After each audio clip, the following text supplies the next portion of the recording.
Well, what do you know? What is this, 4 days in a row now? Doing some streams? I like it. This is fun. The Jets sign Jacob Martin to a 3-year, $15.5 million deal.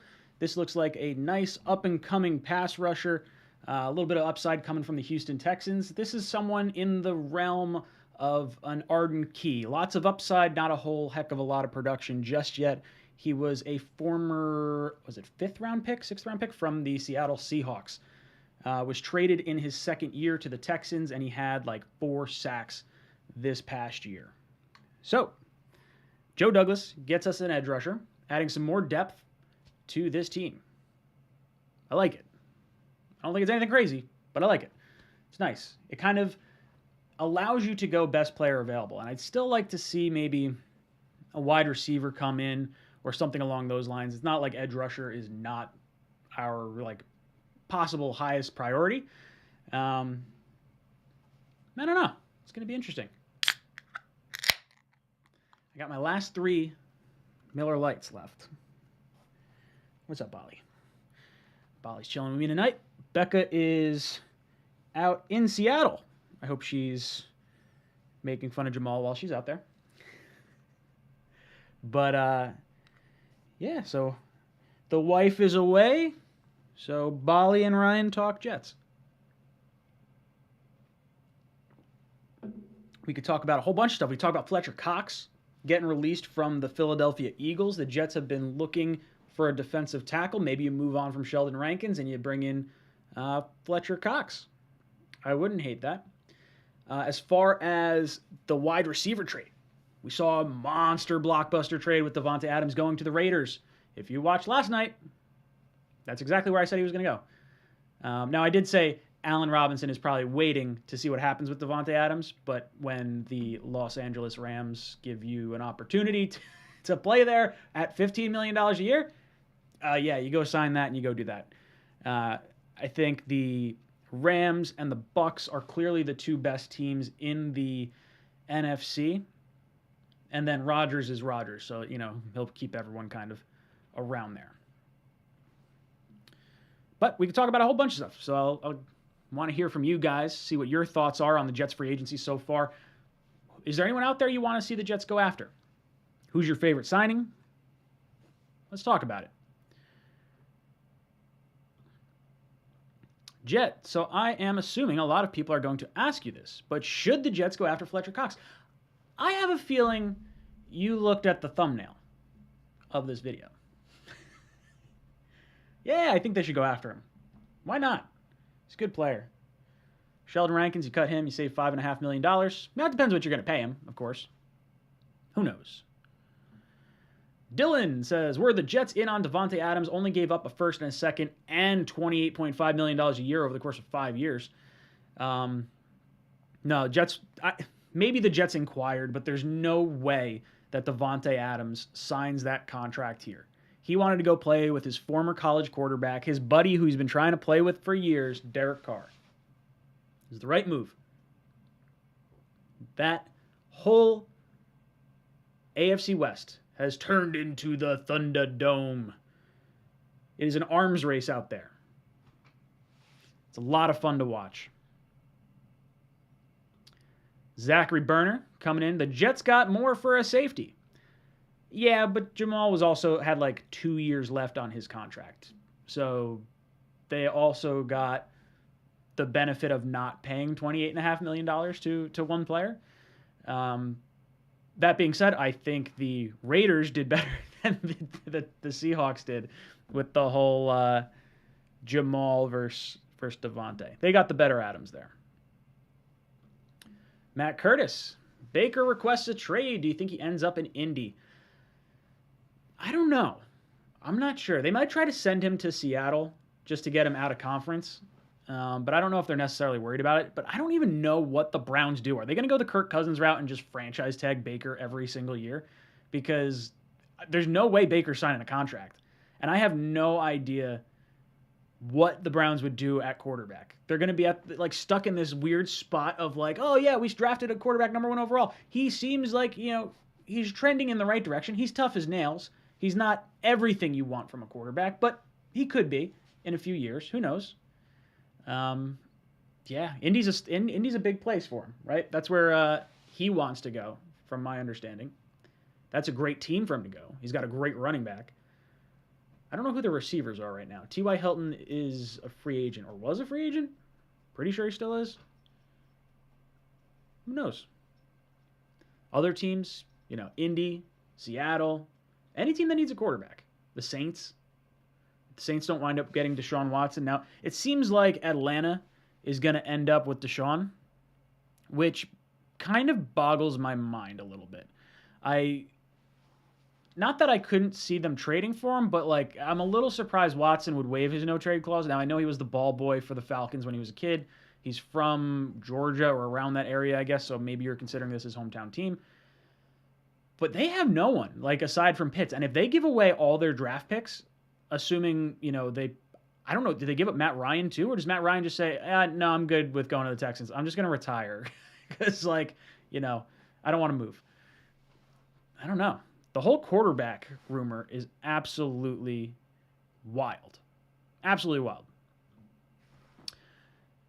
Kenya says, I want Wilson in the draft. I would focus on getting Georgia defensive players. If Kayvon Thibodeau is available at 4, that would be my first pick. I think edge should be the pick at 4. Been saying that for a while. Still think it. Not changing my mind. Should be edge rusher. Unless they absolutely covet an edge or they trade for Danielle Hunter. So we'll see where that goes. Let's get the links up, guys. Only 18 now. Let's go Jets. I don't know what that means. Zachary says, there is a rumor that the Jets are going to trade for someone closer to the draft. They might trade for someone during the draft. If they don't get someone that they want. I could see that. I think there's definitely some truth to that. Now, they did make a bunch of cap space, and I think Connor Hughes was alluding to the fact that the Jets are probably expected to make a big trade at some point. I would like that trade to probably be Danielle Hunter because I don't think it's going to cost a whole lot. I don't know who else could be out there that they'd be looking to trade for. Are there any guys out there that you know of that the Jets should be looking to trade for? I mean, it's not like Washington is going to give up Chase Young. Why would they do that? They were only going to give him up if they were getting Watson. I don't know. It's going to be interesting to see who the Jets could trade for. Dylan says, yeah, of course, it's a fat contract, but he's the best wide receiver in the league. Pay an extra $2 million, and I bet he pulls up in New York. Imagine a second-year Zach with Adams. Why would he do that, though? Even if you put an extra $2 million a year towards it and you give him 30.5, he's made a bunch of money already. He's got a fat contract. I think he'd rather go play with his best buddy than, go to the Jets. I don't think he was ever going to come here. I don't think Douglas was in a position where he wanted to pay him that much money and give up a first and a second round pick to get him. We're in prime position right now. If we were a playoff team and you wanted to make a trade for Davante Adams and give him a huge contract like the Raiders did, I think it's a great move for the Raiders. I think it makes a lot of sense. You have to compete in that division. And trading for Davante Adams absolutely does that for you. Garbage Time Fantasy Football says, or he didn't want to come here and would refuse to play here. He's played with Carr in college. Sometimes it just isn't logical or a fit. We are a team on the rise, not in contention. I completely agree. There we go, Skylar. Be sure to like the stream. Show the love to the pilot. Appreciate it. I got my co-pilot back there. Bolly. Yeah, what's up, girl? I should have got you your jacket. I didn't think about it. I got a little bomber jacket for you that says co-pilot. Let's see. What else you got to talk about in here? Blitz Crew says, we need a wide receiver. Moore, Barrios, Davis, and Mims will be a top 15 wide receiver corp this year. Or we don't need a wide receiver. Moore, Barrios. I hope so, right? I hope Mims develops into who we thought he might turn into. I hope Davis bounces back from his dropsies and he shows more of what we saw at his peaks this year. And then obviously we hope Barrios and Moore continue to grow. But I think there's some truth to the Jets wanting to run 2 tight end sets and not necessarily needing tight end. or not necessarily needing another wide receiver. But I could see them taking one in the draft. What's up, girl?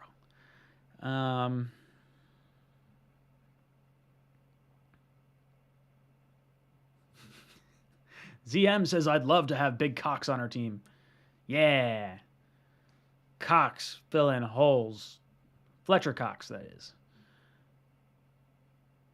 I've seen this. Garbage Time Football says Matt Ryan will be traded to the Colts. That makes a lot of sense, trading him out of division or out of conference. Ooh, Sports Frenzy says Fletcher Cox thinks our team is a joke, according to Mosley, though. Yeah, that's not good. Jerome says Zadarius Smith barred the Ravens. He hightowered the Ravens too. Yeah, that's interesting. I wonder what winds up happening. I get the vibe that he didn't pass a physical. And rather than saying you didn't pass a physical, they said, hey, why don't we say you did not sign here and you're just not doing this? Because otherwise we're going to do this and you may not get signed because it's a back injury. So I think that's probably what happened. I would be surprised if he did not want to go back to the Ravens. Oh, great. Losing my light. That's what happens when you don't charge your things. A little bit of behind-the-scenes action here at the Jets Talk 24/7. What do we got? Usually this light will last me like 2 weeks, but I guess that should have been my clue because I've done 4 streams this week, which would clearly be 2 weeks worth of streaming. Normally. Whoa, that's bright. There we go. Let there be light. Yeah, so where does Zadarius Smith go? Who knows? Richard Delgado drops in with Super Chat. Dick says the Jets should trade for Brandon Cooks and sign Dante Fowler Jr. As for O-line, I don't know. Find a way to get Jack Conklin, Flacco, greater than White, greater than Wilson. See you later, Dick. Oh, God. Bryce Madison says, question. Now that Miles Jack signed elsewhere, what do you think about Van Noy from the Patriots? I don't know. I still want to go with a draft pick edge rusher or a draft pick linebacker as opposed to a veteran. I think there's a little more speed and a little more fire from the younger guys. GSD says, how good is Martin?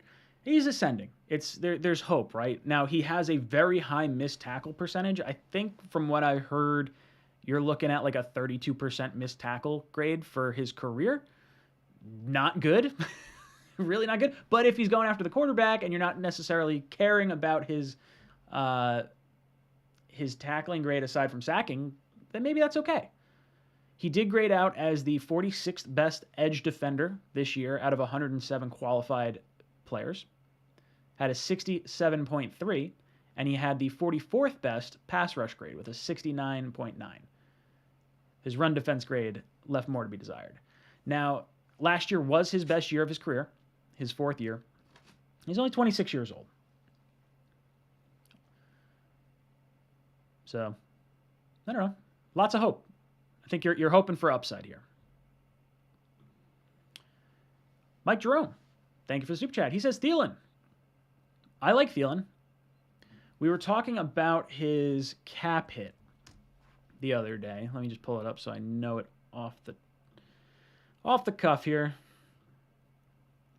So if he's traded, it would be 12.5, 13.5, 16 million the next 3 years. You could cut him after any of those years because he has no more guaranteed money left on his contract. Now, maybe you give him more guaranteed money, and maybe that cap hit comes down a little bit more even.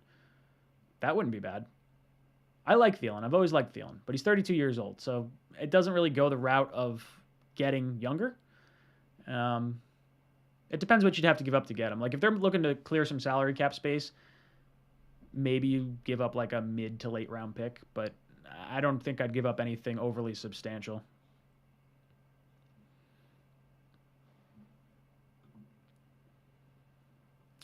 Griffin says, I think we should sign Van Der Esch. It would be similar to Jared Davis signing. I do think we're going to get some linebacker that is of that same caliber of player. But I do think they like Quincy as well.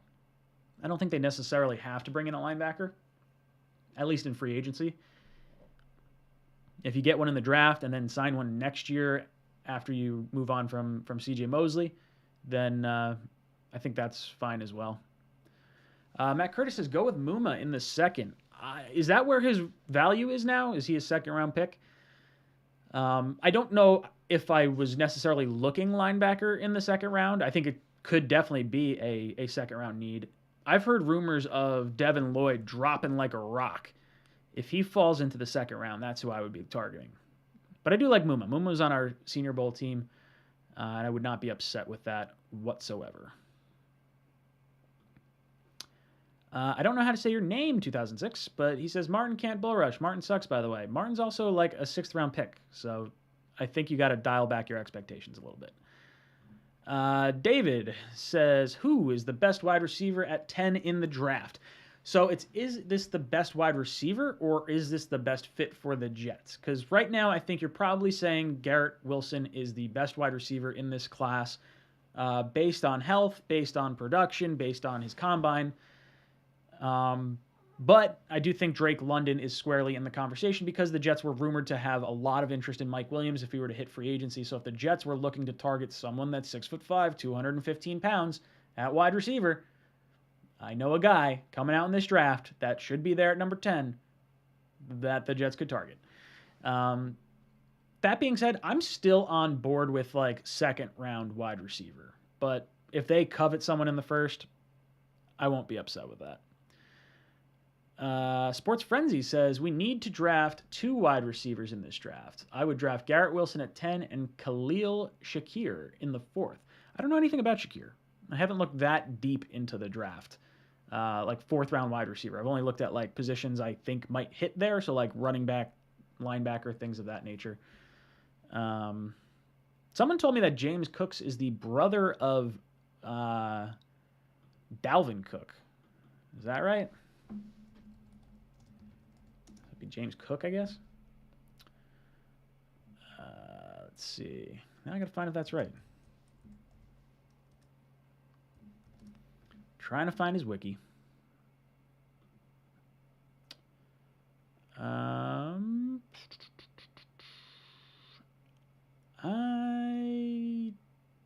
have no idea if that's true.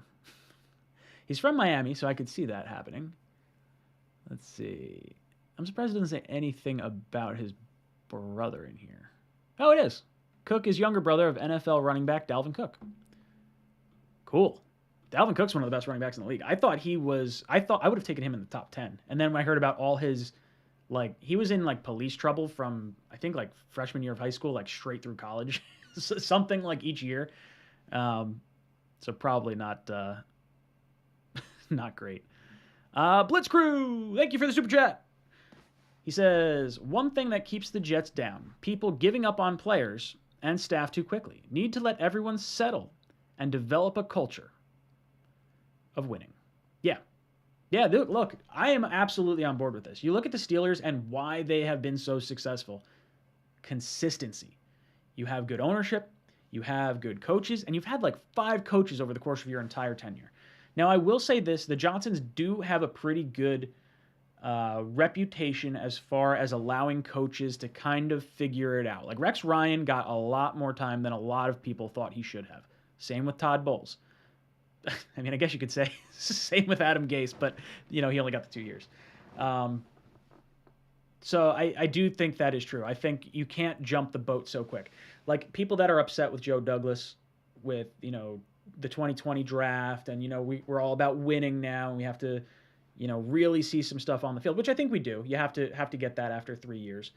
But I think if you look at his draft picks and his trades and his free agent signings and a lot of these things, he's doing a lot of really good stuff that we've never really seen from any of our GMs. And I think it's, pretty special. So I'm hoping we start seeing the winning this year so that way we continue to see more. But I would like to see Joe Douglas get at least the next 2 years. Like, I don't care what happens this year unless, like, the players revolt against Saleh. But that does not seem to be the case because, like, Whitehead, for instance, signed here because of it. Pappy drops in with a super chat. Thank you, dude. Says Kenneth Walker. I'd do that. A lot of people are talking running back in the second round now. I'm seeing a lot of like people popping up. The Kenneth Walker, James Cook, Breece Hall, lots of names that we're going to hear. Help your young quarterback out. I wasn't really looking at running back this year. I would probably prefer next year, unless you want to bring in like a late round guy. Second's a little rich for what I'm looking for. Mark, is Green Bean? I didn't realize Green Bean was streaming right now. It's Thursday. Duh. Don't like dueling 24/7 and Green Bean throwing me off. You can hang out with Green Bean and then come over here when he's done. Or you can watch this tomorrow. I don't care. It's all right. You won't hurt my feelings. Daniel Vargas drops in with super chat. Says, Daniel Vargas. So thank you. Let me see if I have a comment in there. I don't think I see a Daniel Vargas comment, but I appreciate it all the same. Mike Jerome drops in with the super chat. Says, I don't know why people sleeping on Pickens is a dog. Mechie is a complete receiver, and Dotson. They play against top-tier talent, too. Yes, that's why I'm saying I think the second round is the sweet spot. Maybe Jameson Williams falls. Maybe Burks falls. You're going to have Pickens there. You're going to have Watson there. You're going to have Dotson there. Lots of options. Pickens could have been the best receiver in this class if he didn't tear his ACL in the spring. I really like the talent. Receiver in the second round for me is ideal. I don't know if people would maybe like want the statement pick of receiver at 10, but I think you'll get better players if you go 4 and 10 defense and take your receiver in the second round. But I agree, Mike. Lots of options here. Kyle says, I like quarterback Geno Smith. We should be able to draft him in the second round. Oh, geez, that was horrible. Griffin says, Pickens is slept on because of his injury. Yes, absolutely. He blew up the combine. He did well. I'm curious to see if his stock rose. He was about like a third round pick is what people were projecting. Now I think he's squarely in the conversation for the second round. Nicholas says, if Michael Carter gets hurt, you got Ty Johnson and Coleman. Need a running back one more than a wide receiver. Got two good tight ends now. I'm good with running back, but I don't hate Ty Johnson when he catches the ball, and I like Coleman. I really do. If there's a running back they like, I'm not going to hate it. I don't necessarily think you have to spend a second round pick on one, but now that you have two tight ends, I don't think Trey McBride is necessarily like you don't have to reach in the second round to get him. Because as much as I wanted him, I felt like you had to take him in the second round because you couldn't risk him falling to the third. Same thing with sort of Ruckert as well. Now, does Trey McBride even make it to the third round? Do you care at this point? Like, I would rather go with Ruckert a little bit later and address some other positions early on. Like, if you're going defensive end, maybe still go cornerback or safety. Safety in the second round and wide receiver in the second round seem like that's a pretty good sweet spot. Linebacker, if Lloyd drops or if Dean is falling, I would consider that as well. Nicholas says, Breece Hall, 24 games with a touchdown, can block and catch. Yeah, I like him. I also like James Cook, though. So there's a few running backs I like. I don't have to spend a high pick on one. Matt Curtis says, do we still go tight end in the draft now since we signed Uzma and Conklin? We absolutely will. It just may not be as high. It might be more of the where they should go tight ends, like the third, fourth, fifth round, as opposed to like the second round. Because the second round's like way too high. I shouldn't say way too high.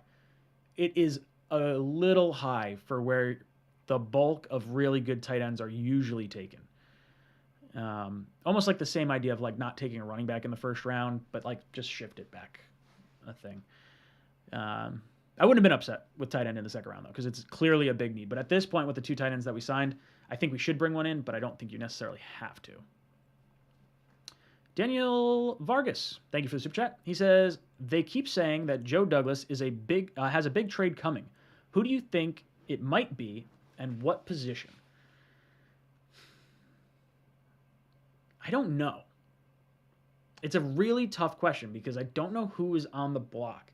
Danielle Hunter's like the big one, I think, for a lot of people, because if he's healthy, you're getting a stud edge rusher. And then you can kind of, consider taking edge off your board at 4. I don't know how I feel about it. I like Danielle Hunter. If he's healthy, green light, 100%. Now, if there's concern about any injury, which I don't think there is, because he was playing really well. And I'm pretty sure he tore his pec. So it's not like an injury that's going to nag you so much. It's not like a lower leg injury or something. I think it's Danielle Hunter. That'll be my guess. Danielle Hunter is the trade target. Because does Cooks really move the needle? I don't know. I'm not sure. I want to see what you guys have to say. Any other players that you think the Jets should trade for or think they could trade for? Throw it in the chat. I want to get some ideas, spinning. This is group thought right now. Pablo is awesome. Thank you for the super chat, dude. You are awesome. Assuming you're Pablo. Maybe you're not. Maybe you're just saying Pablo is awesome. But I'm going to assume you're Pablo because you are awesome. I was coached by Jason Brown in high school. He swears by Jermaine Johnson from his time at Last Chance U Independence. Trust his eye. He recruits great players. I really like Jermaine Johnson a lot. I liked his tape before the Combine, and then he blew up the Combine, which I liked. But then he also had those interviews at the Combine when I was looking at Kayvon Thibodeau, and I was like, I wonder what some of the other edge rushers are saying. Because, it could just be players being players. And I was like, wow, this guy is so well composed. He seems so humble. I really like him. Now, look, there's going to be some concern with him going from the SEC to the ACC. And, was he just trying to get playing time against lower quality competition? I get it. It's possible. But I like him. I think he's a good player. I would be totally stoked if the Jets got him. But that being said, I still like a bunch of other edges, so I don't have to go Jermaine Johnson, be all end all. But it is nice to hear that he's really good. John Perez, thank you for the super chat. I just sent a DM on Instagram. Please show everyone and laugh. Ooh. Let's see what we got. I'll actually show 2 DMs from Instagram because I got one really funny one earlier. I have to see who it was from. I almost fell out of my chair. All right, John Perez. Oh, okay. So this is an interesting one. I'll say the other one was a little bit better, but this one's funny. So Joe Douglas is a boss. Now I got to show the other one because the other one had me like I almost fell out of my seat. Where is it? I'm gonna click through all these messages and I'm all Jet fans right now. Oh, God. Sorry. Oh, I enjoy this stuff. If you guys find funny things, send them to me on Instagram because I genuinely get a good chuckle out of it. Ant Boogie, thank you for the super chat. It says, we should select Hamilton at 4 and Gardner at 10. Plenty of wide receivers so we can get them at either pick in the second round. If you can get Hamilton at 4 and Gardner at 10, and you trade for Danielle Hunter with one of your second-round picks, and you take a receiver in the second round, that is a really, really awesome set of circumstances. And it's not something I would love necessarily, but if they make the pick at 4 for Hamilton and we still haven't traded for Danielle Hunter yet, I'm going to lose my mind. And then if we go to 10 and we take Sauce, I'll be excited, but I'm still going to lose my mind because we don't have an edge rusher. Now, maybe they wait till the second round, and if Danielle Hunter hasn't been traded for and an edge rusher that they was hoping would fall to the second round does not, you'll see me lose my mind for an entire round of the draft, and then I'll be excited when they trade for him. But I think they would trade for him before the draft. I would hope so, at least. But I see where you're going, Aunt Boogie, and I don't necessarily disagree, but I would just hope we solve edge rusher before we make these selections. Marcus drops in with super chat. Thank you, dude.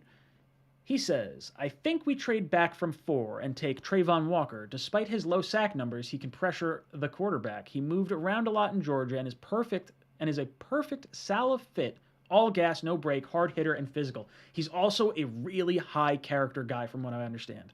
Him and Jermaine Johnson are kind of the two guys that I would rather side with than Thibodeau. I kind of really hope Thibodeau's gone before we pick, because I don't want to have to pass on him and see him go to the Giants and then have like a great career, because that would just chew me up. all sorts of stuff. So I hope he goes before us, but I don't know if he's going to. There might be a situation where you have some really, really good players on the board for us at 4. I shouldn't say there is a situation. We are going to have some really good players on the board for us at number 4. And I like Trayvon Walker a lot. Trayvon Walker. Ray says, Ryan, breaking news! Davante Adams just got traded to Las Vegas. Which means you maybe saw my stream yesterday where I said that was probably going to happen. Maybe. I did say that. Ninja, keep the craziness going. Let's trade for DK.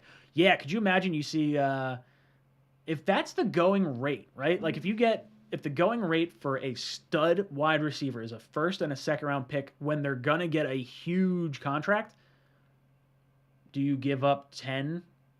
Because that's a lot higher. Like, what did the Raiders give up? Pick 22, pick 23? The number 10 pick is probably worth 2 27s. I would give up number 10 for DK. If they would do that, I would do that. Now, I don't know if it's like, does 10 equal the 23rd pick plus a second? I think it probably does. That would be the craziness, right? The NFL would just break. They'd be like, oh my God, what's going on? Literally, the last 10 days, I'm exhausted of just nonstop action. The NFL is second to none. March Madness is going on, and the NFL is just dominating headlines from Davante Adams. Watson's going to wind up getting traded. It's incredible. Absolutely incredible.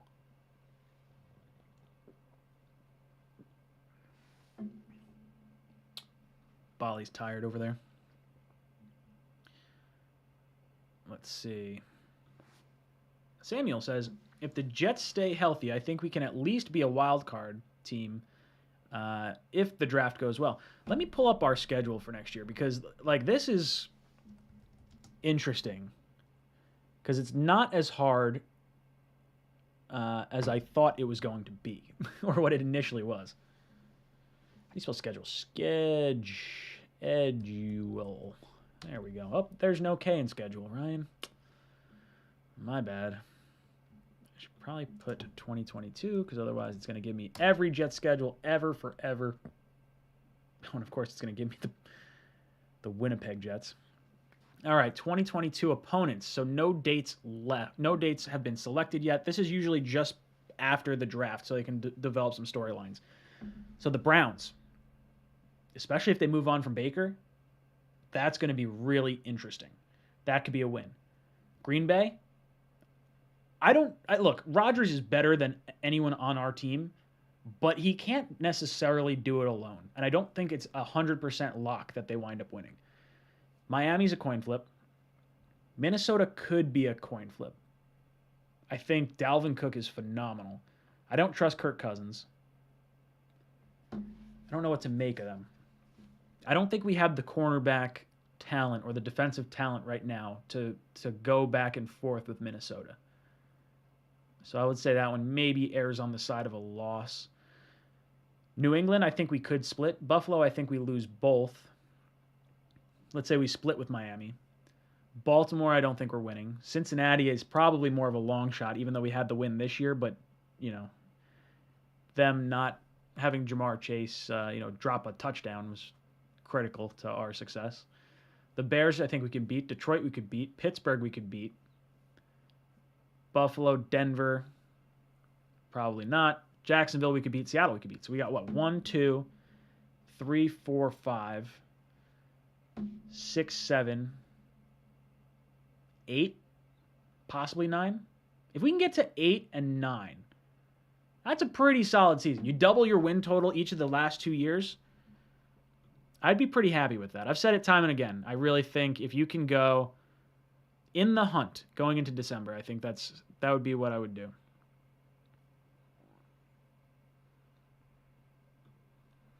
Ryan Thompson.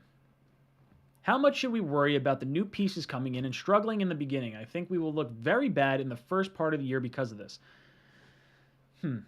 No. Well, at least with Lake and Tomlinson. Like, I think last year our offensive line was so new, it made sense for us to struggle a bit. Now, with our offensive line being a lot better, I don't think they'll struggle. And I think Lake and Tomlinson knows the system, so it's not going to cause as many struggles as we saw last year. Receiver-wise, you get Moore back year 2. You get Carter back year 2. You get Davis back year 2. So you got to think those guys will all at least get better. Berrios, probably stays about the same.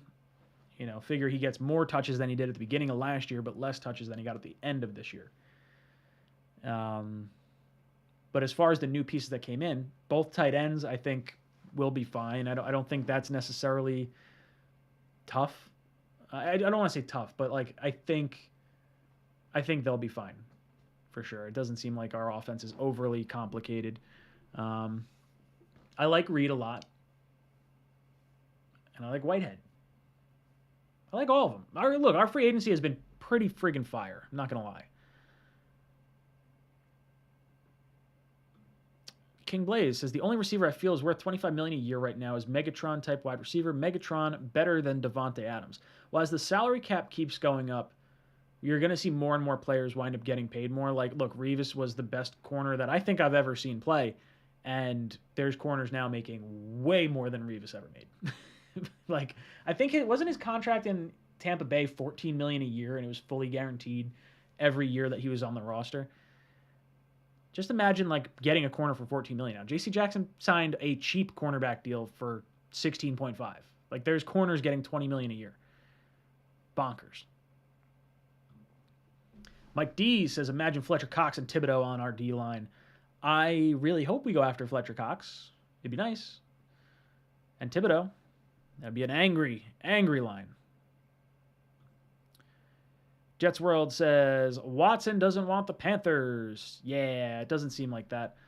It seems like it's down to Seattle and Atlanta, and from everything that I'm kind of seeing rumor-wise, they're saying Atlanta because Kyle Pitts? Kyle Pitts and Deshaun Watson share an agent, and he tweeted something out earlier of like, oh, big things about to happen, or like about to be fire, about to be lit. I don't remember exactly what it was, but he deleted it very, very fast. And someone was like, stop doing that. Don't say this. We'll see. I think Watson to Atlanta doesn't really make sense to me. From like a talent perspective, like they trade all those picks, they're going to be screwed. I don't know how they wind up winning games. Like to me, they feel like they might be worse than the Titans after they trade all those picks, aside from Pitts.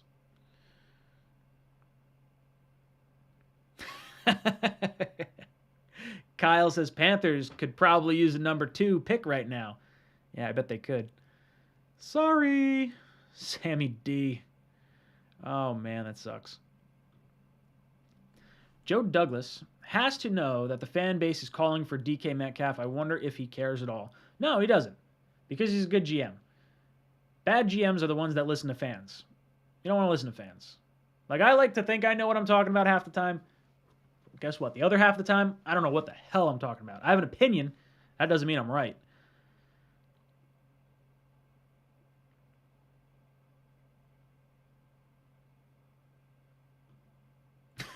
Ryan Thompson goes, now count half those potentials as losses. Yeah, look, hey, it could go either way. But if you had penciled us in for, like, beating the Bengals or the Titans this year, I don't think anyone would have believed you. Ah, Joe Blewett. What's up, dude? How you doing? Charles. Hey, Ryan. I emailed you back, by the way. I'm not upset about you and your Superman comment. He says, hey, Ryan, are you at all interested in Zadarius Smith?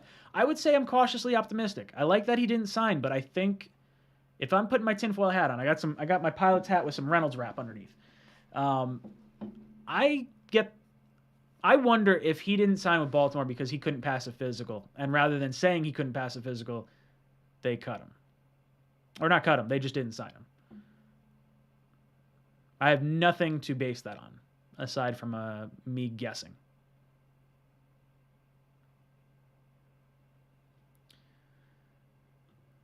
Blewett just finished a stream. Someone else said you were streaming. I didn't realize it. sitting on my CPU. Let's see. How do you feel about how much Wilson is making? How do you feel about how much Wilson is making? Are you talking about Zach Wilson? It's rookie pay scale. He's got to make that much. That's the only way he can do it. Or are you talking about? I would imagine you're probably talking about Zach. Old Dave says DK is too vertical with his limited route tree to be a full value to this offense. Too much money for limited use. When you have someone as talented as DK Metcalf, you say, see ball, get ball. Like, you just lob it up and he just goes running for it. You can't teach speed. Can't teach speed. D. Kiefer says, what do you think about making a play for OBJ? Why would you do that? He tore his ACL in the Super Bowl, or the week before the Super Bowl, or the Super Bowl. I don't remember. So he's not going to be ready to go until like probably the end of November. That's not going to help us enough. So I would say I am totally out on OBJ. It sucks because like a lot of the players that I really like all tore their ACLs. Gallup, Godwin, OBJ, Jameson Williams. I like Pickens. Pickens tore his ACL in April, or whenever it was last year. I gotta say I don't like everyone. I don't like anyone, because then everyone starts tearing ACLs. Jets World says if Seattle even picks up the phone about DK, you gotta try and get a price on him. We need a number one. You should do your due diligence. You should definitely do your. Oh, did you text me? Joe texted me. You hopping on? Is that what you're texting me about? I'll go for a little longer. You want to hop on, Joe? I'll send you the link. I think, actually, you might have the link. Joe, if you go back through our texts, you'll see the link from last time should still work. Let's see if I go to my Doubla screen. Let's see. See if that does it. I forgot I had Missing Bean on there. Joe, let me pop in the chat. I'm not looking at my phone right now, but pop in the chat and let me know if you don't have the link from last time you were on, and I'll send it to you.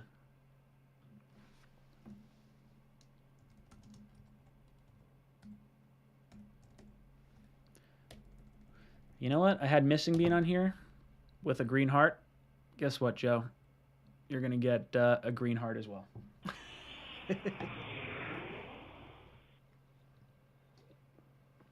How about this impromptu stream? Let's see.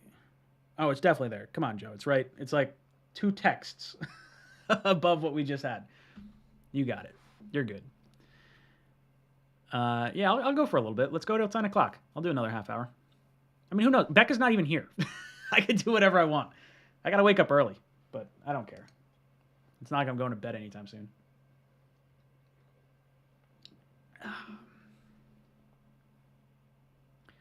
Let's see. What else you guys talking about in the chat? Duncan says Hamilton at 4 and one of the second-tier edge rushers at 10, then wide receiver at 38 or 35. I know everyone hates Hamilton, but it would be good. Oh, boy. Look who it is. Look who it is, boys. Mr. Joe Blewett. What's going on, man? I saw you in the chat. I was like, ooh, Joe.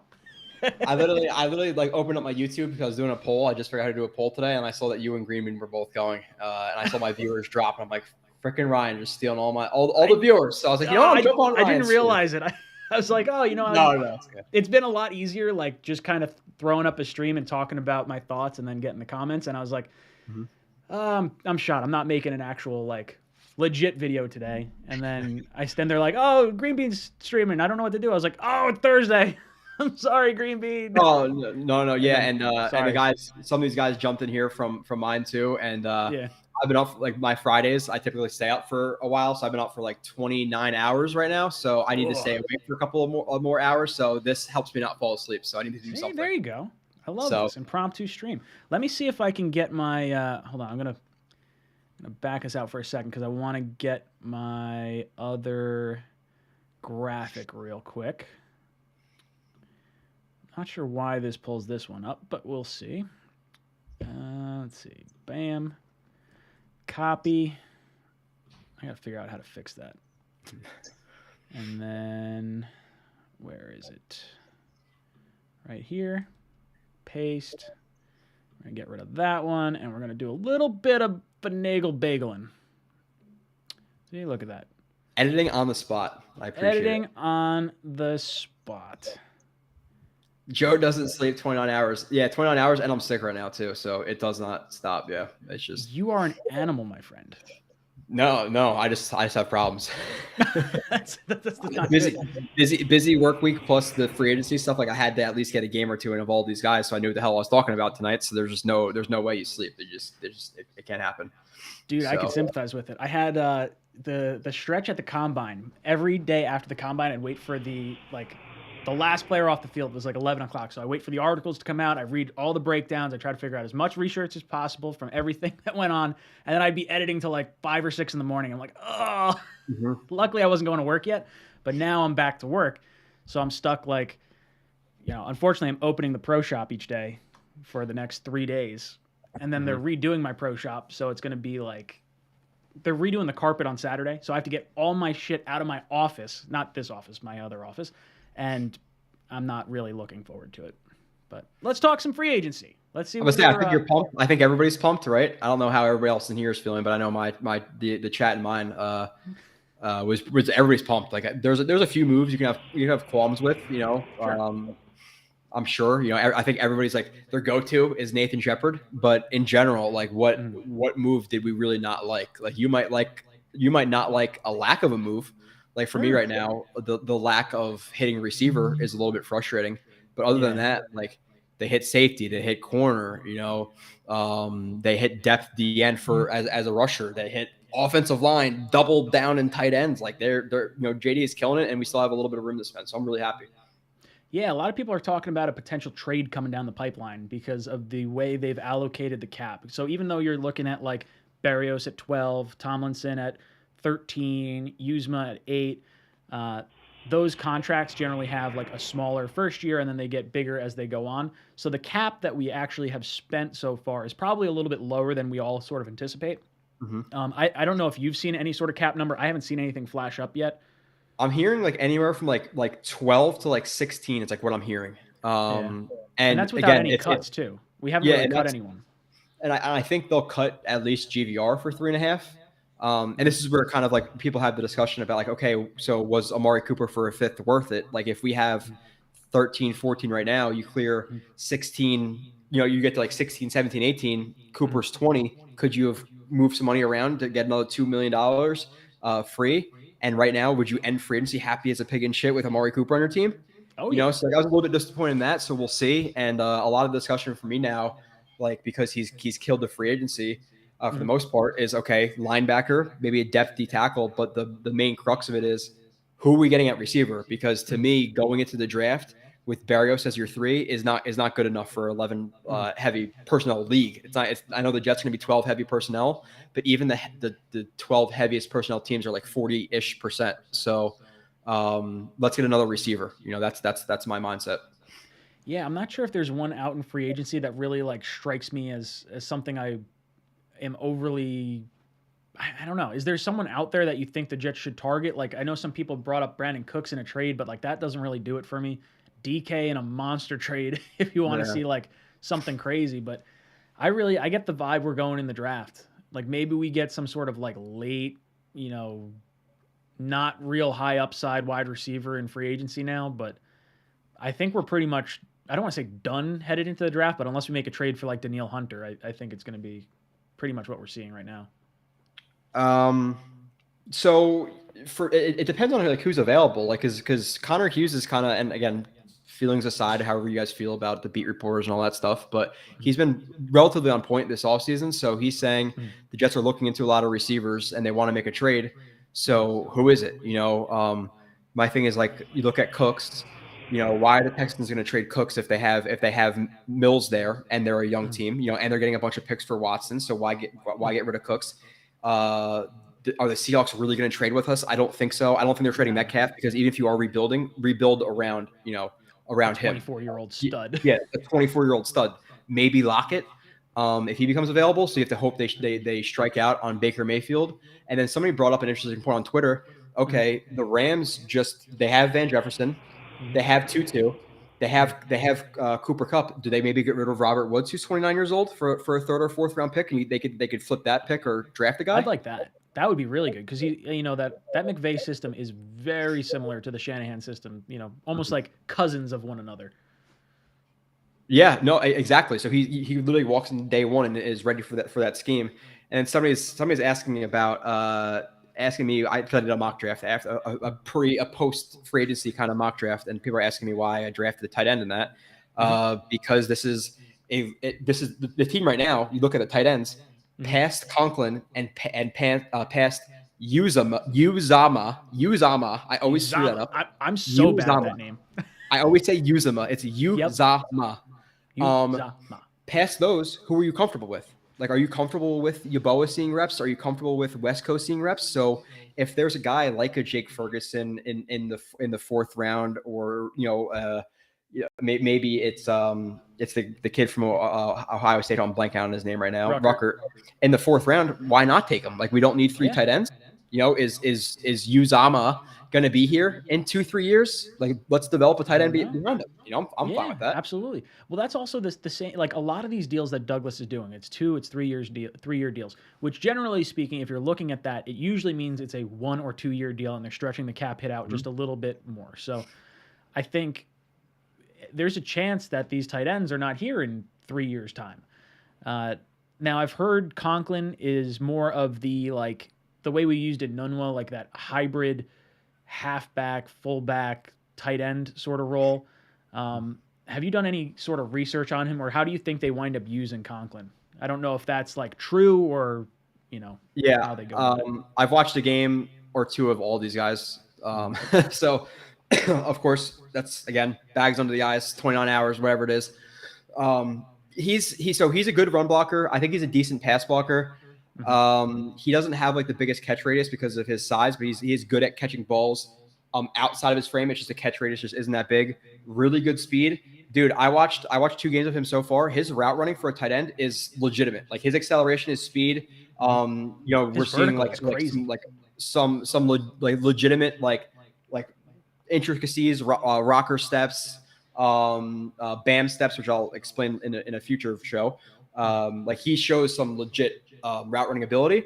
I think in terms of, from what I've been watching from both of those guys, I think Uzama is more of the guy who's going to be who lines up as a fullback, who can kick guys out, where Conklin is a little bit more of the inline guy, a guy you want to send vertical, who doesn't really get the best yak in general, but is still a pretty reliable guy. And then Uzama is obviously 6'6", big dude, big catch radius, catches balls outside of his frame as well. And he was underutilized to me when I watched him with the Bengals in terms of his routes. There's a lot of short routes, a lot of snags, a lot of curls, a lot of hitches where he didn't really have yak opportunities or like a chip and release. I think the Jets use him more on over routes, take advantage of some of the size over the middle, and he's a good yak guy too. So they're a good complement to each other. They're different, but it's going to work out well with both those guys.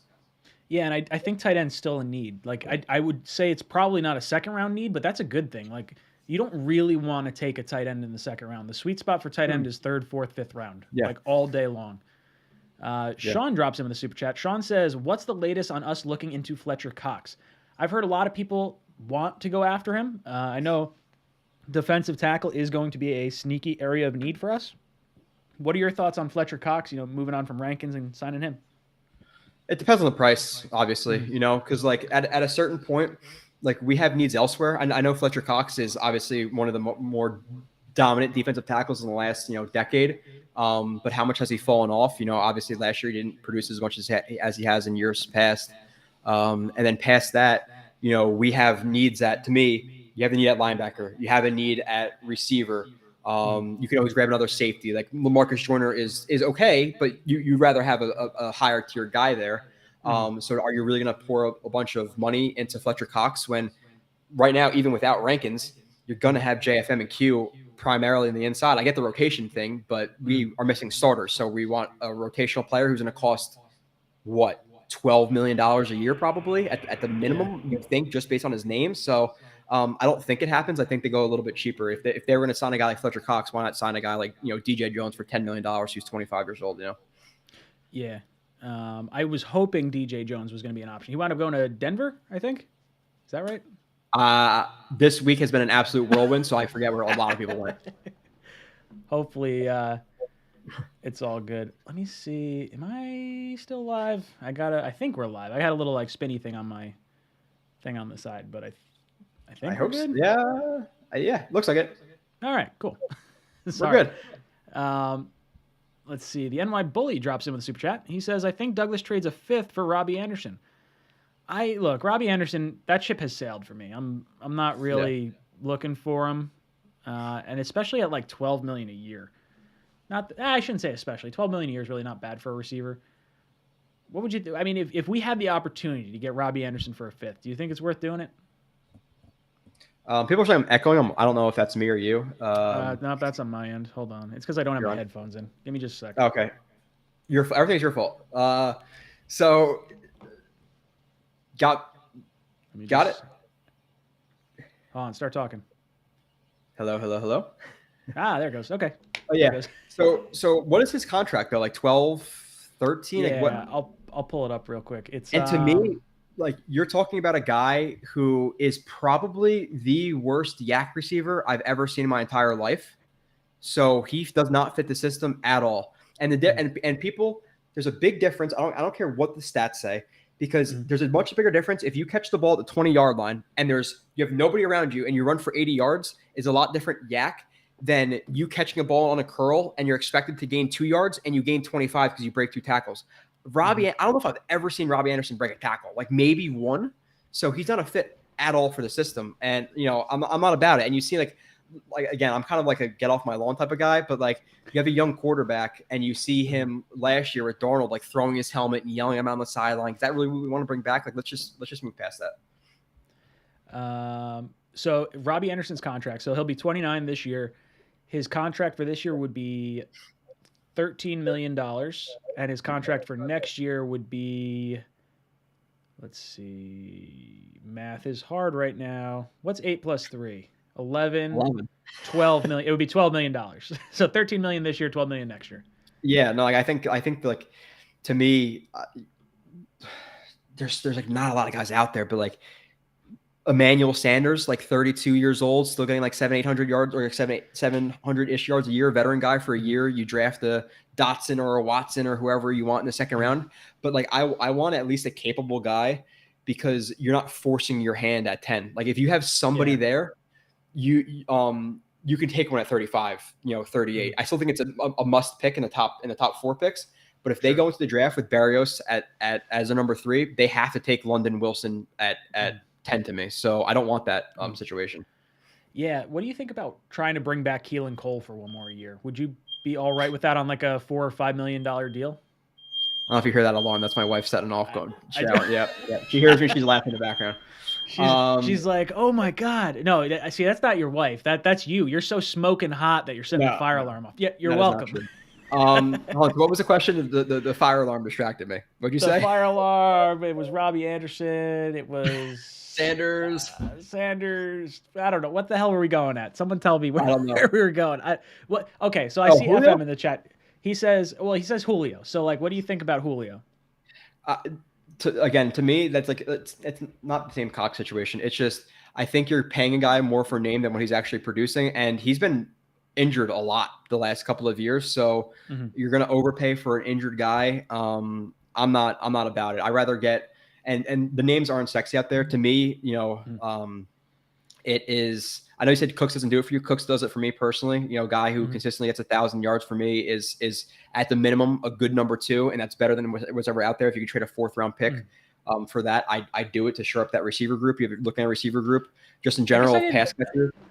So I guess I didn't think he'd go that low of a pick. If he goes for that low of a pick, that's not that bad. Now his I don't know what his cap hit is, but I know he doesn't want to be traded. That's kind of like his big thing. He's been traded 3 times since he's been in the league. He's never hit free agency. Yeah, I think it's like 13 or 14 million, which would pretty much max this out. But I still think he's a low, like a high tier number 2, which again is so 13 better. million. Yeah, would be a little over 13.5 million, 29 years old, and you cannot franchise tag him because he has 2 void years left on his contract. Well, how old is he? 27? 29. Okay, he's so older 29. than I thought he was. So you sign him, maybe you give him a 2-3 year extension, 2 years guaranteed, and he's on the team for a couple of years. He's just a guy who consistently produces wherever he goes. And even if you think he's a high tier 2, one, it's better than anything out there right now. I think the DK thing's not going to happen. Lockett, you have no idea. And then I get like the guys in the draft could be this. They could be good, but they can also be really bad at the same time. Oh, yeah. And are you risking that with Wilson? So now let's say you go into the season and we know how injured we've been. Let's say it is, whoever. Everybody likes Garrett Wilson. Garrett Wilson at 10. What if Corey Davis gets injured and now it's Elijah Moore and Garrett Wilson? Are you 1 and 2? Like, are you really? That's really what we want right now, And what if Garrett Wilson?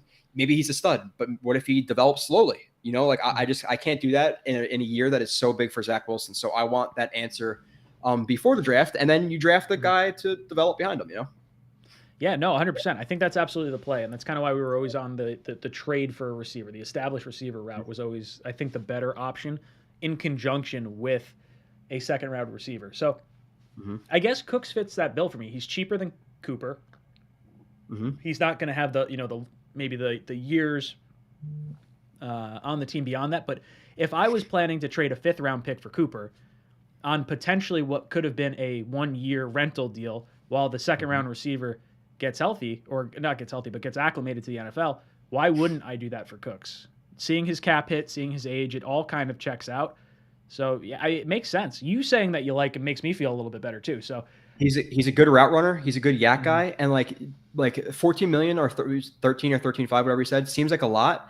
But dude, and I don't ever want to compare ourselves to the Jaguars, but Zay Jones just got $10 million. Nelson Aguilar got 13 last year. Like Cooks is worth $13-14 million. That's a good sweet spot for him. So you're looking at a guy who's worth the money. Who, to me, I know he's been traded a lot. I don't know why, because I never heard a bad word about the guy's personality. He's not like a diva or anything from what I've heard, and he fits the system well. So, yeah. Hey, I don't think you could be upset with that at all. Joe Payne says we added 2 pass-catching tight ends. Just need a burner now. So Cooks could qualify as that. He's a pretty fast dude. Let's see. I wonder if they have his 40 time. Let's see what he ran in the 40. Yeah, people talk about tight ends too, and like why would we add another tight end? I've always been about 3, whether it be 1 in free agency, 2 in the draft, 2 in free. Like I want 3 because this draft, like how many times have you heard how deep it is at tight end? Like take advantage of the depth of the class, and that's at tight end. And Rucker, let's say we get lucky as hell, and we get the hometown kid Rucker in the 3rd or 4th round.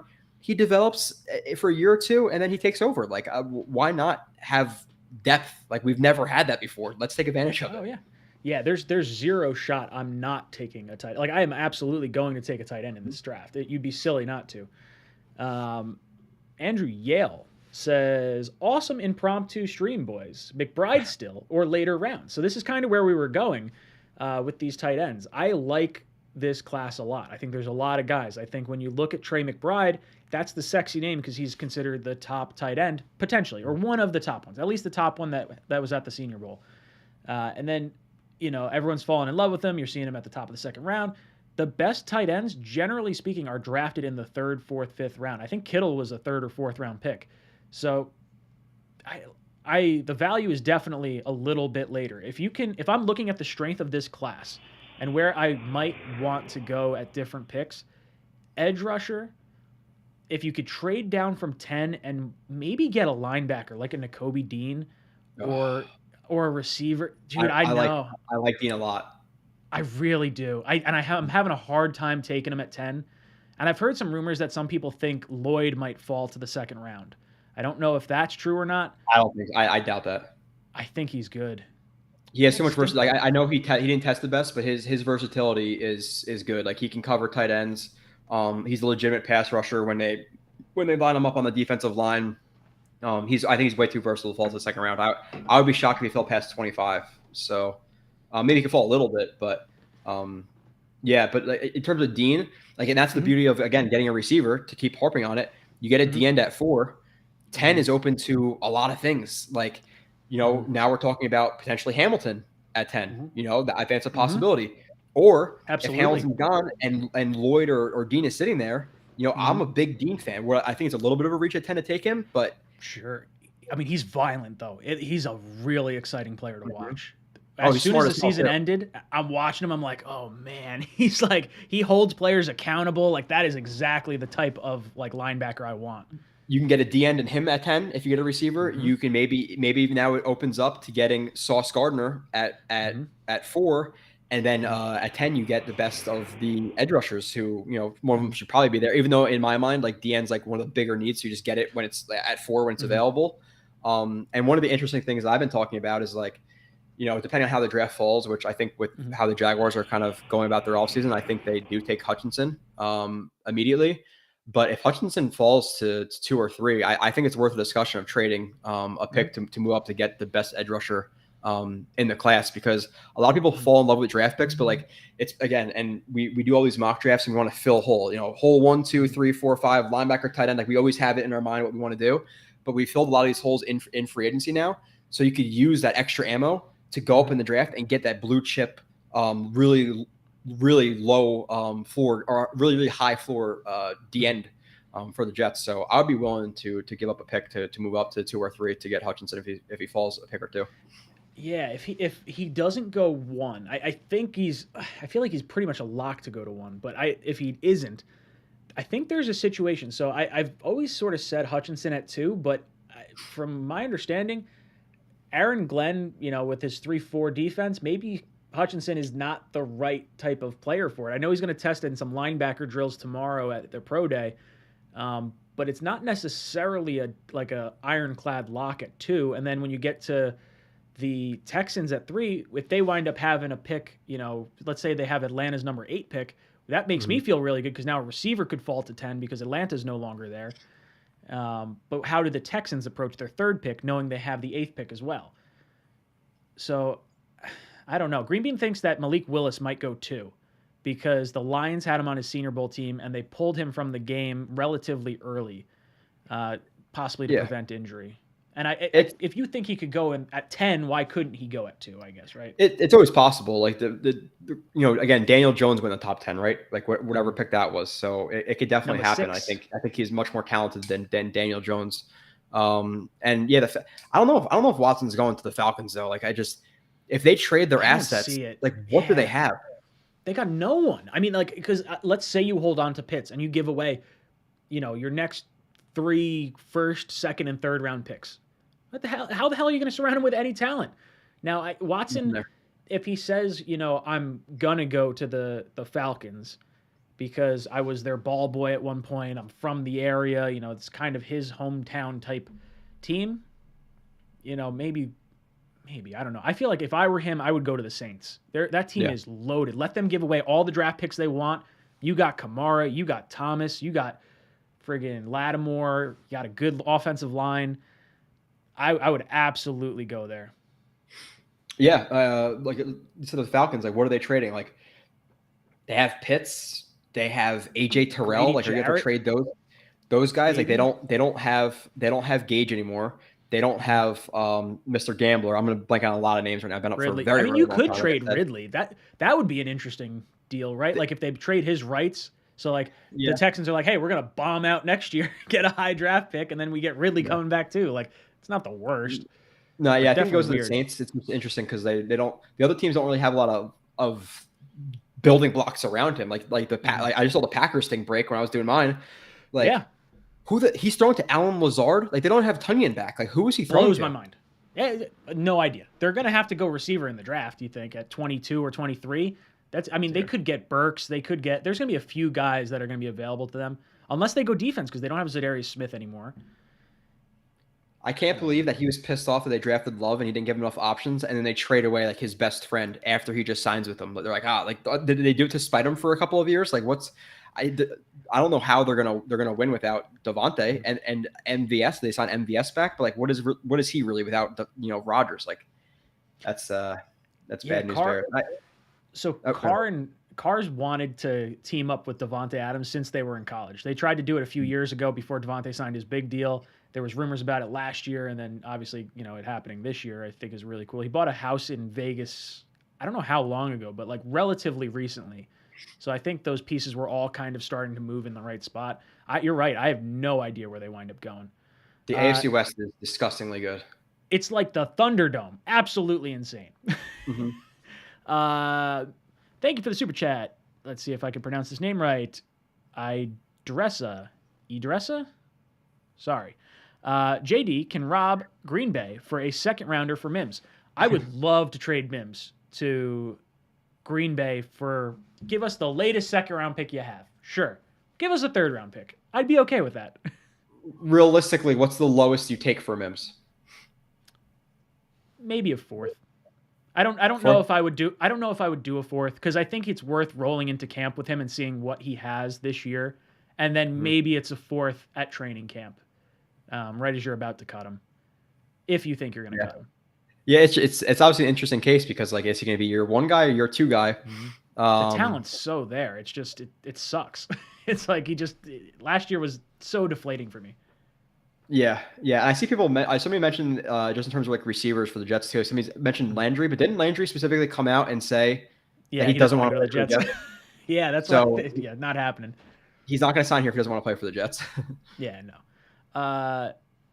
DHX the third. Thank you for the super chat. He says, any unexpected wide receiver trades you have in mind? So unexpected. Joe was just going over some. You got Brandon Cooks. You got the potential of Robert Woods in LA now that wide receiver room is absolutely stacked. They want to bring back Odell Beckham Jr., so he can miss the entire season. He just comes back for the Super Bowl. Now, what happens if they go with Woods and do you think they just hold on to Woods and just maybe at the trade deadline, if they're getting Odell back, then they make a move?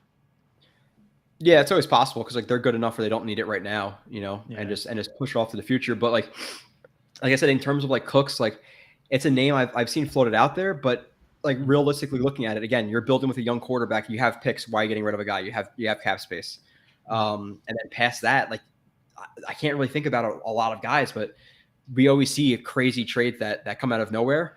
Mm-hmm. So maybe I severely doubt it's going to happen. So take it with a grain of salt. But the DJ Panthers strike out on Deshaun Watson, they get all pissed off and whatever, and they trade DJ Moore for a second round pick and something else. You never know, because I just based on the rumblings we've heard, and obviously some of them are smoke screens and BS and whatever, but you hear the Jets kind of poked around with Cooper. They poked around a little bit, looked into Robinson. They poked around with Ridley. They clearly understand that they need an upgrade at wide receiver, and Braxton Berrios, good player, love him, sure. Special teams, all this stuff. He shouldn't be one of your top three receivers at this point, So I think they make a move, and I don't think you can go into the draft just relying on it because we don't know what's going to happen. Obviously, let's say the only guy they think willing to be taken there is Wilson, right? They don't love London and weren't comfortable with his medicals. Burks is a late first round guy for them, and then Wilson goes at 8. Okay, shit. Wilson went at 8. Now let's push it all the way to the second round. They really like Watson. They really like Dotson. Okay, Dotson goes 30. Watson goes 33. Then they're sitting there with empty hands, shit, what are we gonna do? I just can't be in a position because the draft is so unpredictable to put that big of a need kind of up at risk when again it's Wilson's biggest year, year 2. So yeah, you got to know what you have in Wilson at the end of this year. I think at least trending up. If his floor is the tail end of this past year, I think we're in good shape, and then I think you're gonna see what we're seeing with the Chargers and what you're seeing with some of these younger quarterbacks where they're starting to spend a lot of money. I think that's Joe Douglas next year, possibly, if Wilson shows that's the, where he's trending. Denzel Mims matters. Drops in with the super chat. Says, Thibodeau, then trade 10 and turn it into Nakobe Dean and a third round pick. Take Pickens in the second round. I like George Pickens a lot. Have you watched any of his highlights at all? I've seen him a little bit. The only thing is the questions are about his. I've heard some personality concerns, and then and then the injuries. So how do they feel about that? It's impossible for us to know. So if they're comfortable with it, okay, Pickens in the second. If they're not, then Pickens not in the second. It's almost kind of just pushing the conversation off, but that's really what it's about, Yeah, I think they're going to try and go for Watson in the second, and if they can't get him, then they might have to pivot to someone like Pickens. I think there's going to be someone good at wide receiver that falls to 35. And I think it would be a misallocation of resources to an extent to use 10 on a wide receiver. And just like you, if you bring in the free agent wide receiver or you trade for a wide receiver, that takes a little bit of the burden off having to take one at 10. I brought up the point that the Jets were really high on Mike Williams. From what I've heard, they were going to go all in on him if he hit free agency. Drake London, the same height and the same weight as Mike Williams. So it's interesting to think if that's the type of receiver they're trying to look for. But then you look at Ridley and you look at Cooper, and that's, a different kind of receiver too. So yeah, they're just a good receiver, I think, and the thing with London is people just chalk him up to be just a contested catch guy. His route running is legit. Like he's not Garrett Wilson because he doesn't have the stop start ability he has. He doesn't have the lateral explosion. Like he's not as good of a mover as he is, but he also has a couple of inches on him and a little bit of weight on him, so he's never going to move as well. But people talk about London like he can't run routes, but and again I'll say this slowly. In terms of him running routes, just the technicality of the pacing, of the stemming, of the braking, of getting over the drive step, all the stuff that I talk about. He is the most consistent route runner, but he doesn't have the highest ceiling in terms of route running because he doesn't have the explosion that Wilson has. But he's a yak guy. He's a high effort blocker guy. He can run routes. He can catch contested balls. Like he's a very well-rounded receiver. And like people oh, he's Mike Williams. Mike Williams just got $20 million a year. Like we wouldn't take Mike Williams in this team. Like that's the knock on him. Yeah. If I can guarantee Mike Williams at the 10th pick, we'd all do it in a second, So even though I think he's really 6'3" and a half though. He's not 6'5". Yeah. It was like he came in a little. It was like an inch and a half shorter, and Burks came in, I think, an inch shorter as well. Thomas Cahill drops on the super chat, says, "Hi guys, great show. Who is going to be our slot receiver?" I don't know. I think they want to keep more on the outside. Do they think Berrios has shown enough to be the slot? And yeah, that's right, right now it's Berrios. Right now it's Berrios. I don't think that's what they want. Again, poking into the receivers that they were. I severely doubt this is the three that they start the season with or even go into the draft with. But the thing with the Jet system, quickly, is because of all the tight splits and stuff like that, it's not like a standard formation where you have 1, 2, 3, they're all so tight and trips and nub sets and all those things. They don't you don't really have a standard just slot guy like Jamison Crowder was when Adam Gase was here. So I wouldn't really look into it too much, but yeah, right now it's Berrios. So if you had to pick one player that you think was your favorite signing that Joe Douglas has had so far, what would you say it is? So can I throw out the one that's obvious and then work past that? Because everybody's going to say Tomlinson, right? We all like Tomlinson. Yeah. Big, that was a huge signing. It shored up the offensive line. The offensive line went from absolute garbage. Joe Douglas promised to fix it, and now at the minimum, it should be top 15. Minimum, it should be top 10. If Becton comes back the way he should be. So okay, throw that out. In terms of value and being surprised with what they showed me, I have a 1A and a 1B. I have a feeling I know which one it's going to be. He has two letters that are the same. Reed is one of them. Do you know what the other one is? I don't know if you know. Let's see if you get the other one.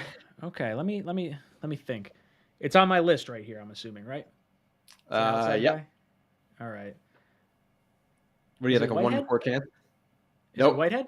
No. Nope. Okay. I don't know then. I like Conklin. Okay.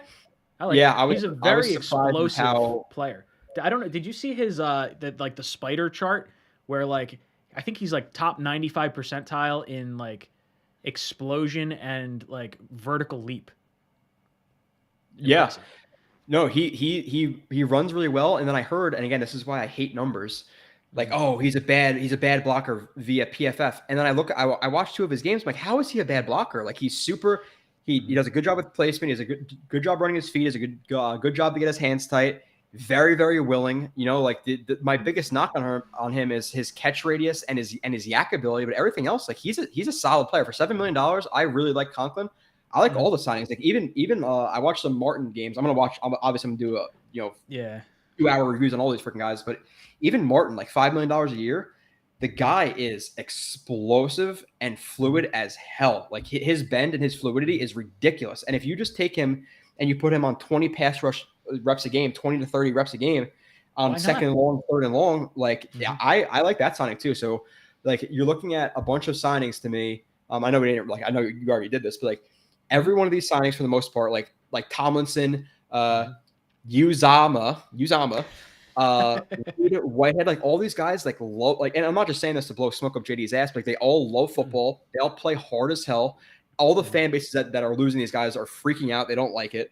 All the players are coming out and applauding the Jets or the players. Like it's every one of these guys is like a leader. So I'm like getting legitimately excited for what they're building, and they didn't like blow their load. Like there's with Tomlinson, all these guys, they didn't spend. There's no Jets tax with these guys. Like that does not exist anymore. Not for Joe Douglas. So they didn't land like that one superstar. But maybe we add another couple of like role players, and then next year's a year for a superstar, or we trade for a superstar. That's at receiver. Entirely possible. Yeah, this free agency period for me has been exactly what I wanted it to be. It was, or exactly what I expected it to be too. Like Joe Douglas has told us since he got here, we're going to build this thing through the draft. And all these signings imply that. Like I think they help you now, then you groom your guys. Like we have depth now. We have guys that are starters. Like Berrios is going to start a lot of different positions for us this year. Tomlinson, starter. Uzama, starter. Reed, starter. Whitehead, starter. Conklin, probably shares reps as starter. Martin, rotational guy. Yeah, 1B starter. Yeah. 1B. Like he'll rotate with Huff probably. And like the thing is like, and that's the thing, like we do mock drafts and we try to fill all these holes, and now look at this and like look how different our mock drafts are. And we're still a month away from free agency. Betty. BPA. Exactly. And that's minus the end at 4. Minus the end at 4. Take a D end at 4. But that could be BPA. Like it might very well probably will be, unless we get the conversation about Sauce and who's there. God, I really want Sauce still. Like, do you think Reed prevents us from going Sauce at 4? No, I don't. I don't. I want Sauce so bad. And it's an easy situation like to figure out, because obviously we don't know what the Jets are thinking. But let's say, obviously Hutchinson goes 1, 2, or 3. Okay. Let's say they're turned off by Kayvon. Okay. That could it realistically happen? Yes. Should it? I don't know. I'm not in the meeting rooms.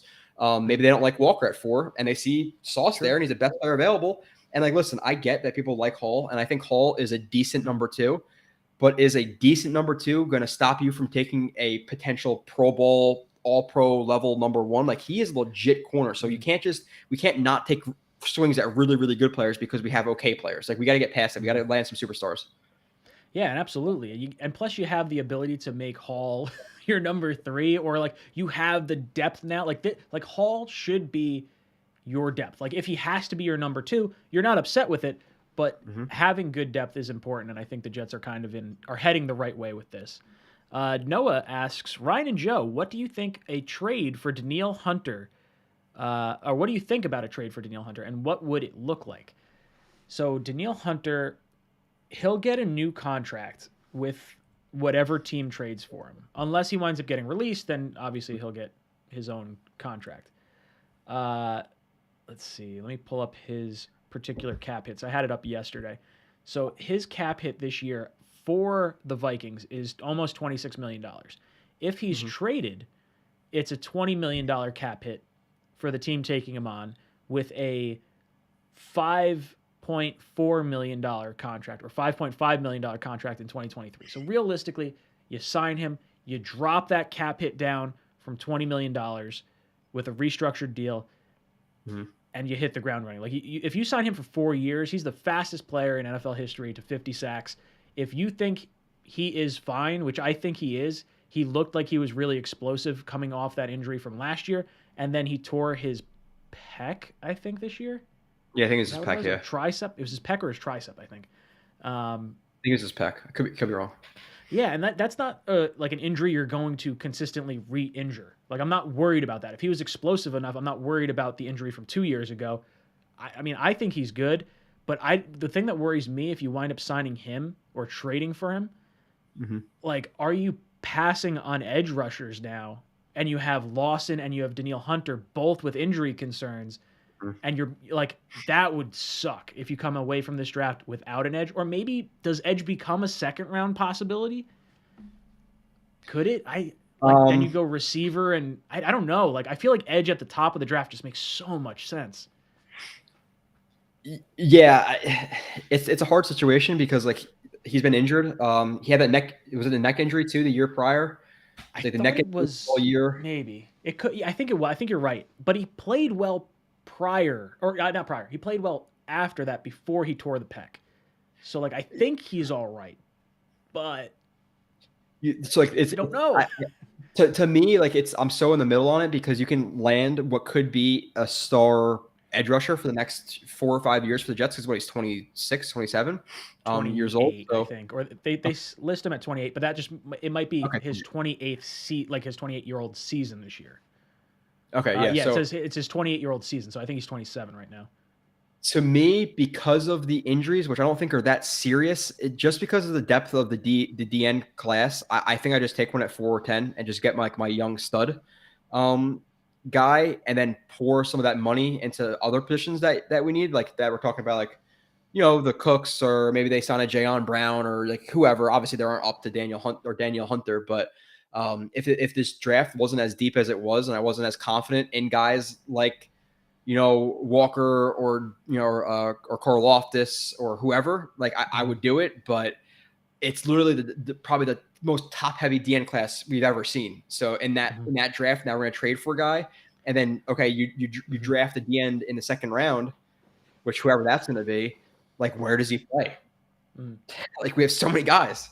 Maybe you roll into, I don't know if there's a way you restructure it and you trade for him, but there's some type of like if Lawson doesn't come back, then you have the edge, or you can decide between two guys. I don't know. I feel like if you're trading for Danielle Hunter, you're almost taking yourself out of the conversation for edge rusher in the top 10.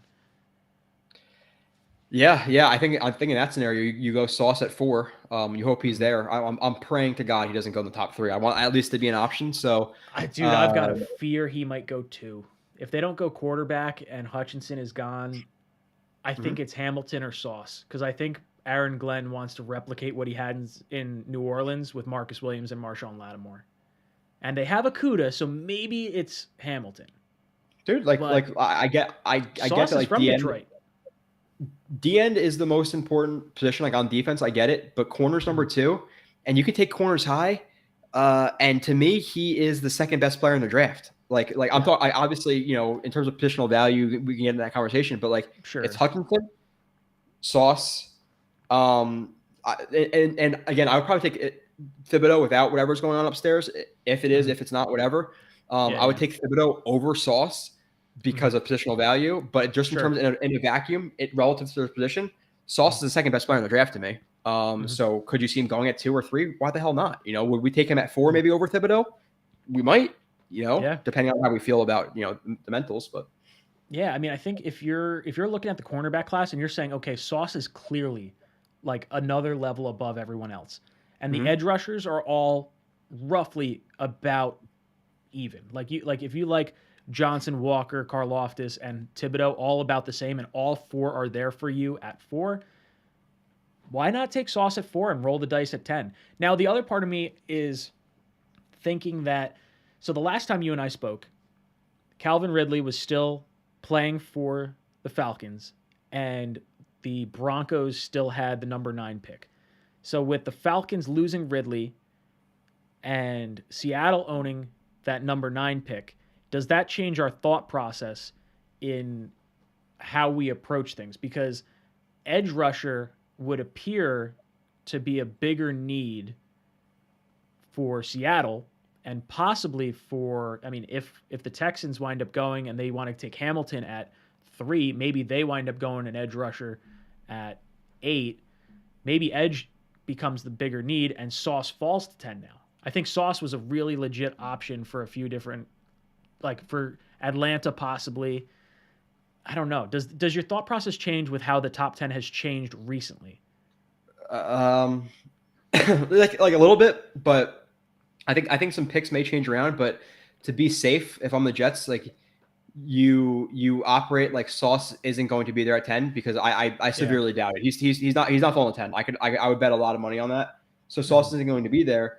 So if you want him, you take him at 4. But then the problem is, again, like people have 5 edge rushers. I saw somebody to ask me to rank mine. But with the edge rushers, like you don't know the Jets like all these guys. Like they might only have, Hutchinson, Trayvon Walker, and Karlaftis on their board. Like they might think, maybe Jermaine Johnson's a little bit too small to play, or they don't like Thibodeau.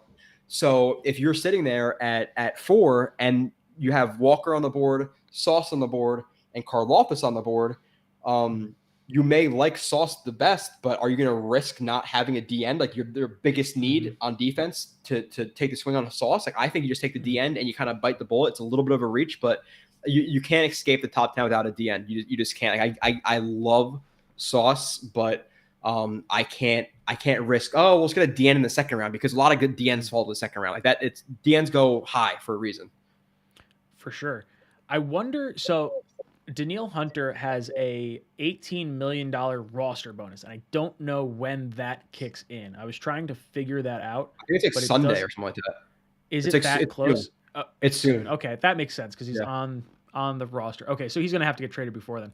I was hoping there was a situation where the Jets go into the draft and maybe they're hoping an edge rusher is there at 10. They go Sauce at 4.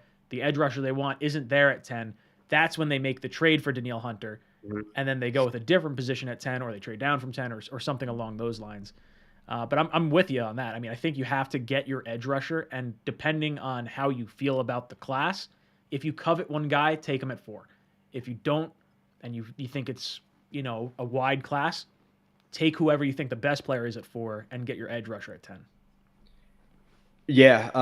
And I know a lot of people they're not buying the Walker stuff, but from the people I trust, like who I look at, like the Daniel Jeremiah's, I don't always agree with all of his opinions, but he's pretty plugged in. He has him going top 10. And again, I told you this before. 5, I think, right? 5 to the Giants, I think, at one point. There are people talking about he might be able to go at 3. And the good thing about, recording these shows pre-combine is I said he was an option at 10 before the combine.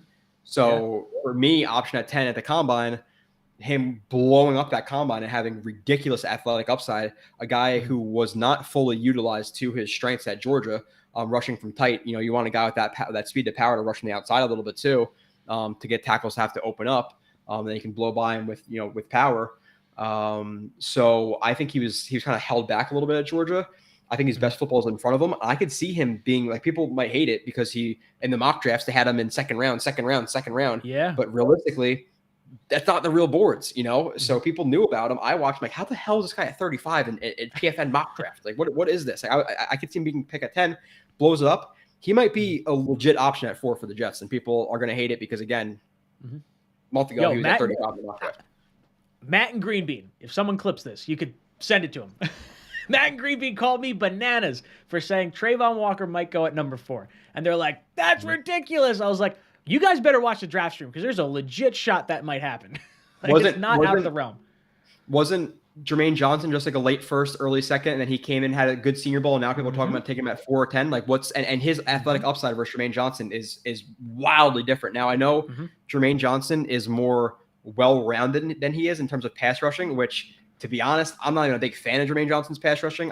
He lacks a plan a lot to me, a lot. I think he's a little bit tighter than people think he is. I think he's a good athlete. I think he has good burst. I think he has good length, good power. But he's not the most bendy, not the most flexible. His plan is severely lacking. His hand placement is severely lacking. With that being said, yes, he's still a better pass rusher than Walker. But Walker is already a really plus run defender, already a really good on stunts. And he's a savage. Like the guy, if you can coach that guy, if you show that to your D line coach, and he's like, okay, I can coach him up. If he hits his ceiling, you're talking about a dominant edge rusher, So I would put at least $100 that he's going in the top 10. If I would almost guarantee that just based on the chatter. So if he's going top 10, you don't think he's going to fall to 10? Do you take him at 4? Yeah. Because right now, like I like Karlaftis' film more than him, but they are like battling 3A, 3B for me. Because I'm more like, I like Karlaftis better, but in terms of the ceiling argument, like I flip flop every day with those two guys. So Noah says Fletcher Cox is re-signing with the Eagles on a 1-year deal. So there goes that potential thought process. Mm-hmm. Jennifer says 3 CBS analysts have us passing on Kayvon Thibodeau. Unbelievable. I don't think it's that unbelievable. There's a lot of mock drafts that I've seen where Kayvon Thibodeau is starting to slide closer to that 10 pick than he is to the number 4 pick. Now, my biggest fear, I hope he goes before us, realistically, because he's going to go to the Giants. I don't think he gets past 7.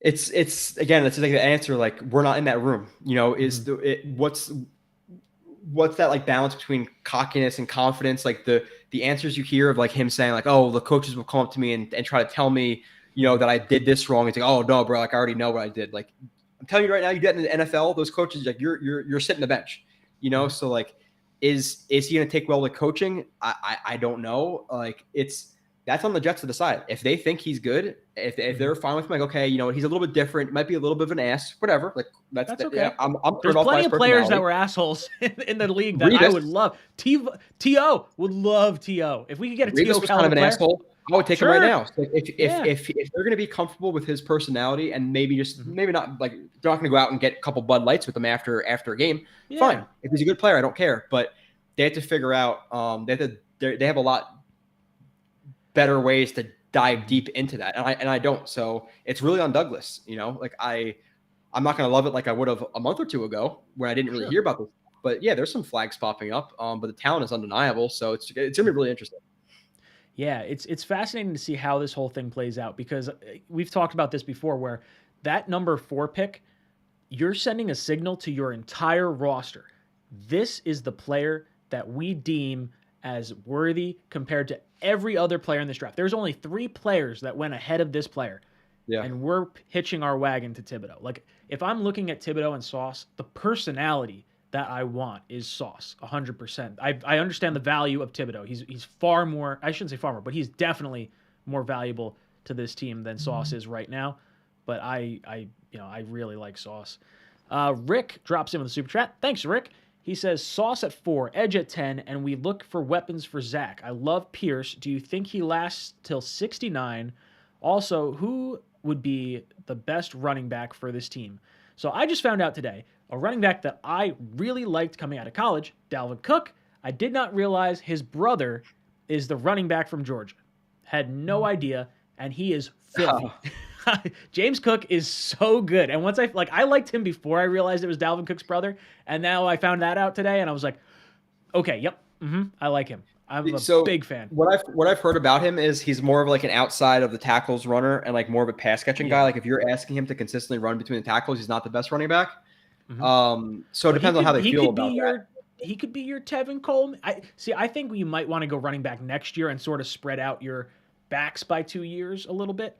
But yeah, it depends where you're trying to pull the trigger on one. Like, is there a running back you like in this draft?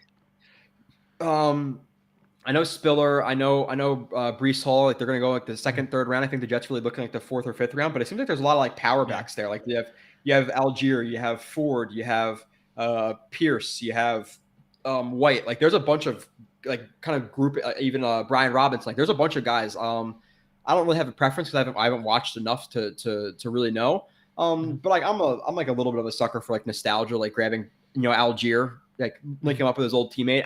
Like the whole chemistry thing between a running back and a quarterback is kind of bullshit. Sure. It is. But still, any one of those guys, 4th or 5th round like guy who could be a little bit more of like a power back, I would prefer. Let's see. V-Man says Joe blew it. Tell Jets Talk about that scenario. Do you know what that scenario is?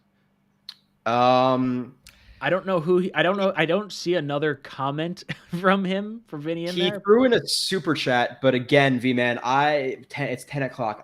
It's been 30 hours. I've been up straight right now. So, I think so. His scenario was. Let me see if I can get this. And V-Man, correct me if I'm wrong. Something about Bill Belichick coaching for another couple of years.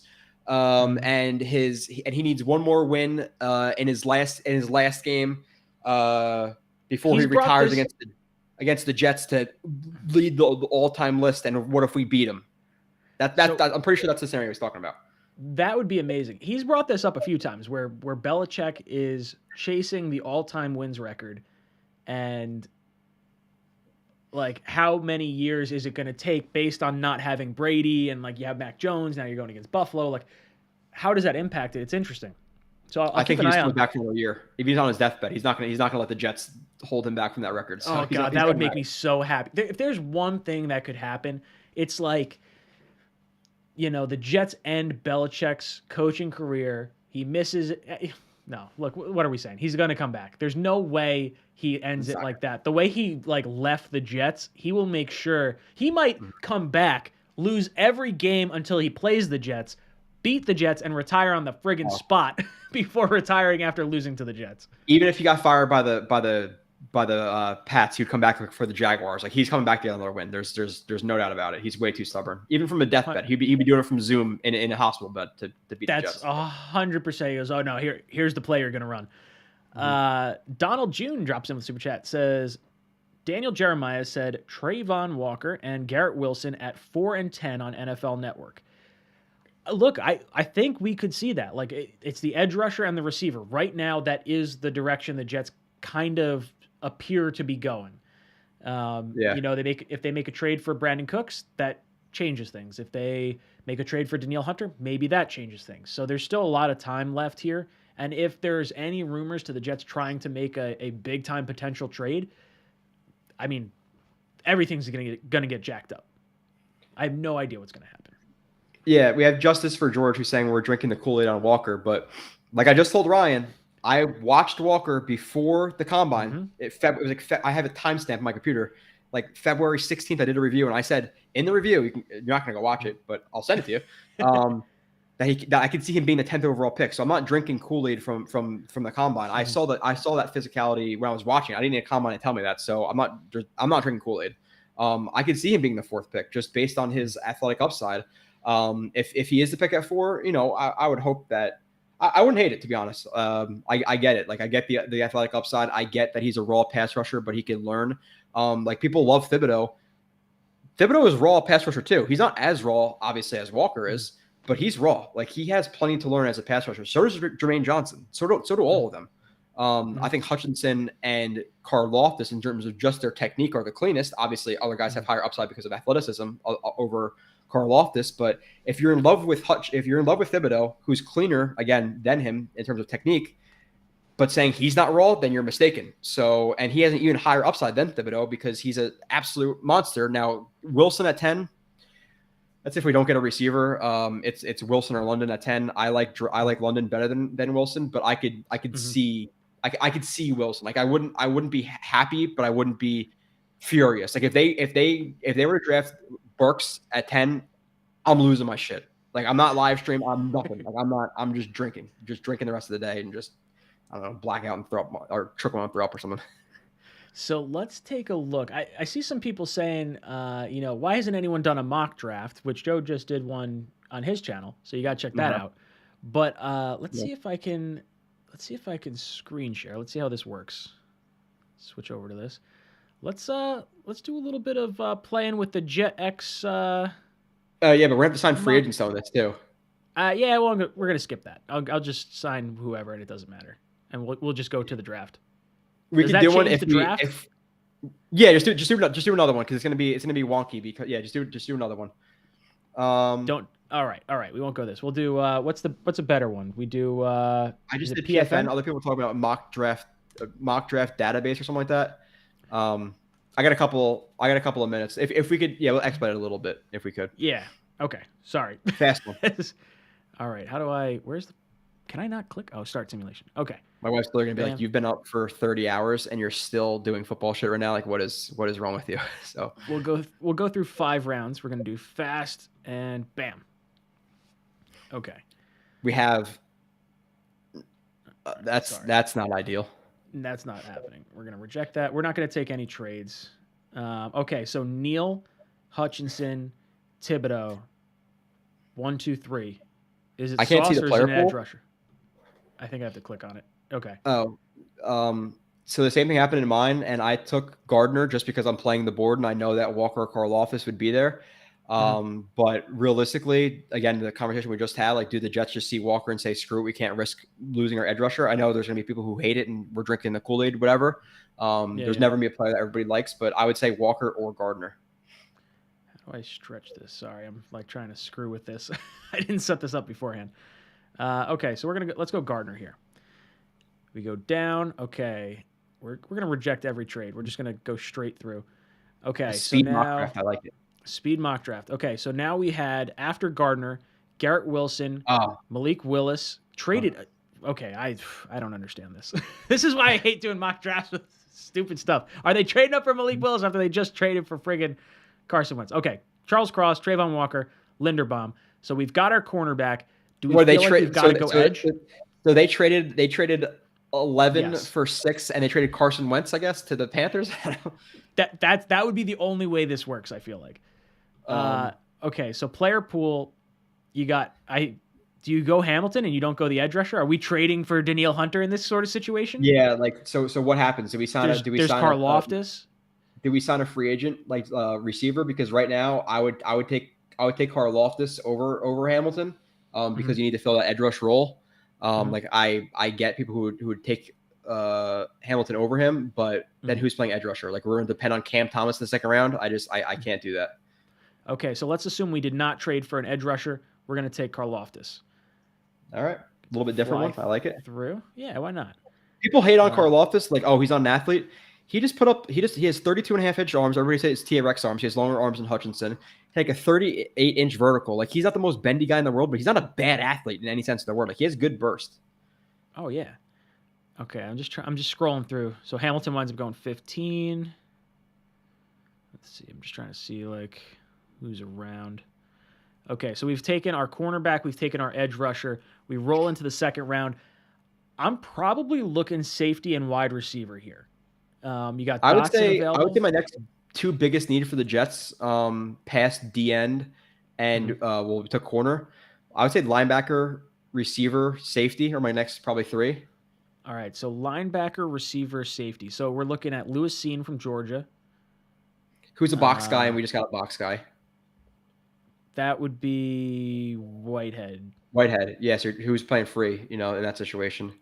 Yeah, he was pretty even. He's got a lot of versatility. Linebacker, Christian Harris, Chad Muma. Like, do you think Muma's the pick there? Or is it Dotson? I mean, we have 35 and 38, right? So we could realistically, you could get whichever ones you're kind of feeling. I think Seen has probably, I don't know. I'm good either way. Yeah, I think if they didn't get a receiver, it would be Dotson or Watson right here. Okay. I know Watson's on the board. He's down. I literally just did this. Yeah. Do you so I would think either one of those guys, and then you have Muma or Harris. Watson? Let's go Watson. Watson's an exciting player because he's not going to go 58. I think he's going to go higher than that. Okay. I'm cool. Let's pull him there, and then let's see who we get. God, they keep having us trade with division rivals. So you think Muma's the pick here? He's there. Yeah. All right, we're going Muma. Mm-hmm. Gonna rip through this. Now I would say if we could get like a free safety, D tackle, maybe tight end, depending on who's there. Yeah, depending on who's there. Let's see here. D tackle. Travis Jones. Okay, Cam Thomas dropped. You got Weidemeyer. Yeah, see, people like a month ago like, oh my God, Cam Thomas at 35. Now they wouldn't take him in the third, maybe. Like, just it happens all the time. Yeah. Is there a? I would like based on the board how I'm looking at it right now. Like again, I think our biggest needs are D tackle and safety, and there's a D tackle sitting on the top. Again, I'm just guessing that Travis Jones is a guy they would like. Do we really know? Has anybody in here watched more than 4 minutes in the guy? Nope, probably not. I have not watched a single defensive tackle aside from friggin' what's his face from Georgia. Plugging gaps. All right. So now we're talking possibly tight end. You got Jake Ferguson here. Mm-hmm. That's probably where I'm probably looking at tight end. So there's not a safety up there either, right? I want to see who's available for tight end because I think if Ruckert's there, I'd probably pull. Oh man, Ruckert's gone. That sucks. Yeah, he went. I do like Charlie Kolar still. And then we were looking at what, safety? Yeah, if there's anything like that's no. Yeah, I would probably just grab Ferguson. And like now you're looking at these. We have 2 tight ends who are well rounded, and Ferguson's a blocker. So like you have a really solid group for a team who's going to go 12 heavy personnel. I'm definitely cool with that. All right, so now we took our cornerback at 4. We got our edge rusher at 10. We got our linebacker and receiver in the second round. We just went with a defensive tackle. Tight end. Or no, we just went with a tight end, or defensive tackle and a tight end. Yeah. So what are we in the 5th round already? Wow, that went fast. I would say their biggest things would be safety, safety, running back, and backup offensive line. I would say are probably the biggest needs for the Jets now at this point. All right. So let's see who we got at safety. Well, let's see running back. So if Cook is here, I want to take him. Oh, we're like way down. Gone. Yeah, he's we're way. Who's at the top? Oh, Brian Robinson and Pierce those are 2 good players. Who's at safety? Let's see. I'd say those are probably the biggest 2 because like you want another guy to add with Coleman and Carter because past those guys, like let's be realistic. What's his oh geez. Running back Woods Florida, we got him last year, blanking out. Michael P. Ryan and Ty Johnson, they're not even really rosterable guys. Nah, I think P. Ryan's probably getting cut if I had to guess. You got JT Woods from Baylor. That's a really fast guy. Was he 4.2 something or 4.3, 4.31 at the combine? Smoke Monday. I mean, we could go a developmental offensive tackle. See who's there. No, I would say probably I would think running back's probably the bigger need right now because you have Joyner and like you need that number 2 guy. So which one do you think you like? Safety after. What do you like? You like the Alabama kid? Sure. Why not? Alabama doesn't have a bad history of running backs. Yeah, no, they seem to be doing all right. All right, so now we're probably looking safety still. Yeah. And probably backup offensive line. Like we don't really have a backup tackle past McDermott right now. Yeah, let's see. I'll go to the big board. Jelani Woods is still there. Yeah. Even Leo Chanel is still there. That's good. Cameron Jurgens. We could look for Strong. Let's see if Strong is available. Who's? Oh yeah. He's the kid from. Where the hell did he play? Cameron Strong. I can't think of it right now, but I've seen us linked to him. I don't know. I'm trying to think who the hell that is. I'm forgetting because I know. Yeah, I know Strong, the running back, but I can't think of anybody else strong. I think it's Strong. Or no, Strange. Cole Strange. That's what I'm thinking of. Strange. Oh, the interior offensive lineman. Yeah. I guess he's gone. Not there. Of course. You have the center. You have the 2 centers there. Who I don't know if they can play guards too, but I don't really know. Jurgens and you have the guy from BYU too. I don't know how many picks we have left though. Let's go the BYU kid, right? We're going. We're gonna look for guys that are comfortable with Zach Wilson. That's probably. I guess we do have another pick. If he develops, cool. Then we get rid of McGovern and he steps in next year. You know. Oh yeah. Is there another player you'd want to roll the dice on later? Is there a high upside guy? Like, do we go with a guard possibly to try and develop behind Tomlinson? I only know this because I literally just did this, but there's a tackle with like he has 2 first names, and I know he has like a 8 RAS score. Mm-hmm. I think his name is like Zach Tom. I think his name is Tom. No, Zach. You'll see if you go to tackles. ZACH or Zachary Thomas. No, that's not it. That's Zach Tom. The hell are you talking about? I know, but I'm just stupid.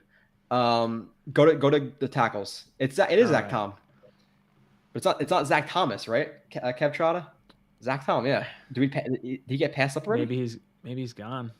He's got to be gone. Right? I had Tyler Vrabel in one of my mock drafts. So I was like, I like taking lineage.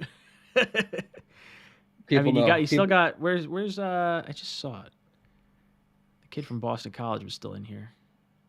Not named. I wouldn't be like honestly at this point.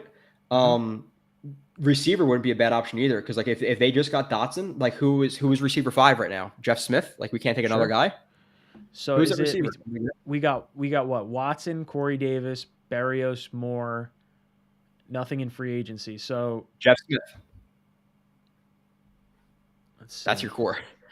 So is there a receiver at the top here that you're looking at? I mean, of the players here at the top, I like Charlie Kolar, but we've signed 2 tight ends already and we've drafted one. I don't think you're double dipping at the draft and in free agency. Alex Pierce is gone, Jim Polk. I see your question. The guy who I know who's in there, and I'll be biased just because he's from our area, and I know he did well at the combine, was Bo Melton. Bo Melton. Bo, we're going Rutgers. Sure. There you go. A little bit of a reach, but he's fast. All right. So our draft ended with Ahmad Gardner. Sauce. Getting lost in the sauce. George Karlaftis, Christian Watson, Chad Muma, Travis Jones, Jake Ferguson, Ryan Robinson Jr., James Empey, center from BYU, and Bo Melton, wide receiver, Rutgers. Not too shabby. If I give it a solid B- or B+ or A-. I like it. And I also just noticed that my name has a heart next to it. So thank you. I appreciate does. That. So all the warm and fuzzy inside. Before you hopped on, so I had my Tuesday stream and Matt was on for half of it. Then Green Bean came on for the other half of it. But Green Bean's video was all jacked up. So he's like, I'll just call in. So he called on my Google Voice number so we could listen, and it worked perfectly. But I was like, I don't want to switch, how this graphic is because I want people to know Green Bean is here. So I had this gray box that had like a silhouette of like some, stick figure or whatever. And I had green, I said missing bean with a little green heart. And I was like, well, I'm not getting rid of the heart. Joe's coming on. I got to give him a little heart. I appreciate it. I appreciate getting the heart as well. Thanks for the love again. I appreciate you having me on because if I didn't, I would just fall asleep and I got to get back into whatever people think a normal sleep schedule is because mine is just working midnights just destroys you. So I appreciate it. Of course. Dude, it's been a lot of fun. Guys, on your way out, make sure you hit that like button. We only have 270 likes on here. We got over 630 people in this stream. So just hit that like button if you like Joe, if you like watching this kind of mock draft stuff, hearing us talk about all this. Hit the like button. Check out Joe over on Jets X Factor. Joe, thank you so much for hopping on this little impromptu stream. It's been a lot of fun. Guys, this is Jets Talk signing off. Jets.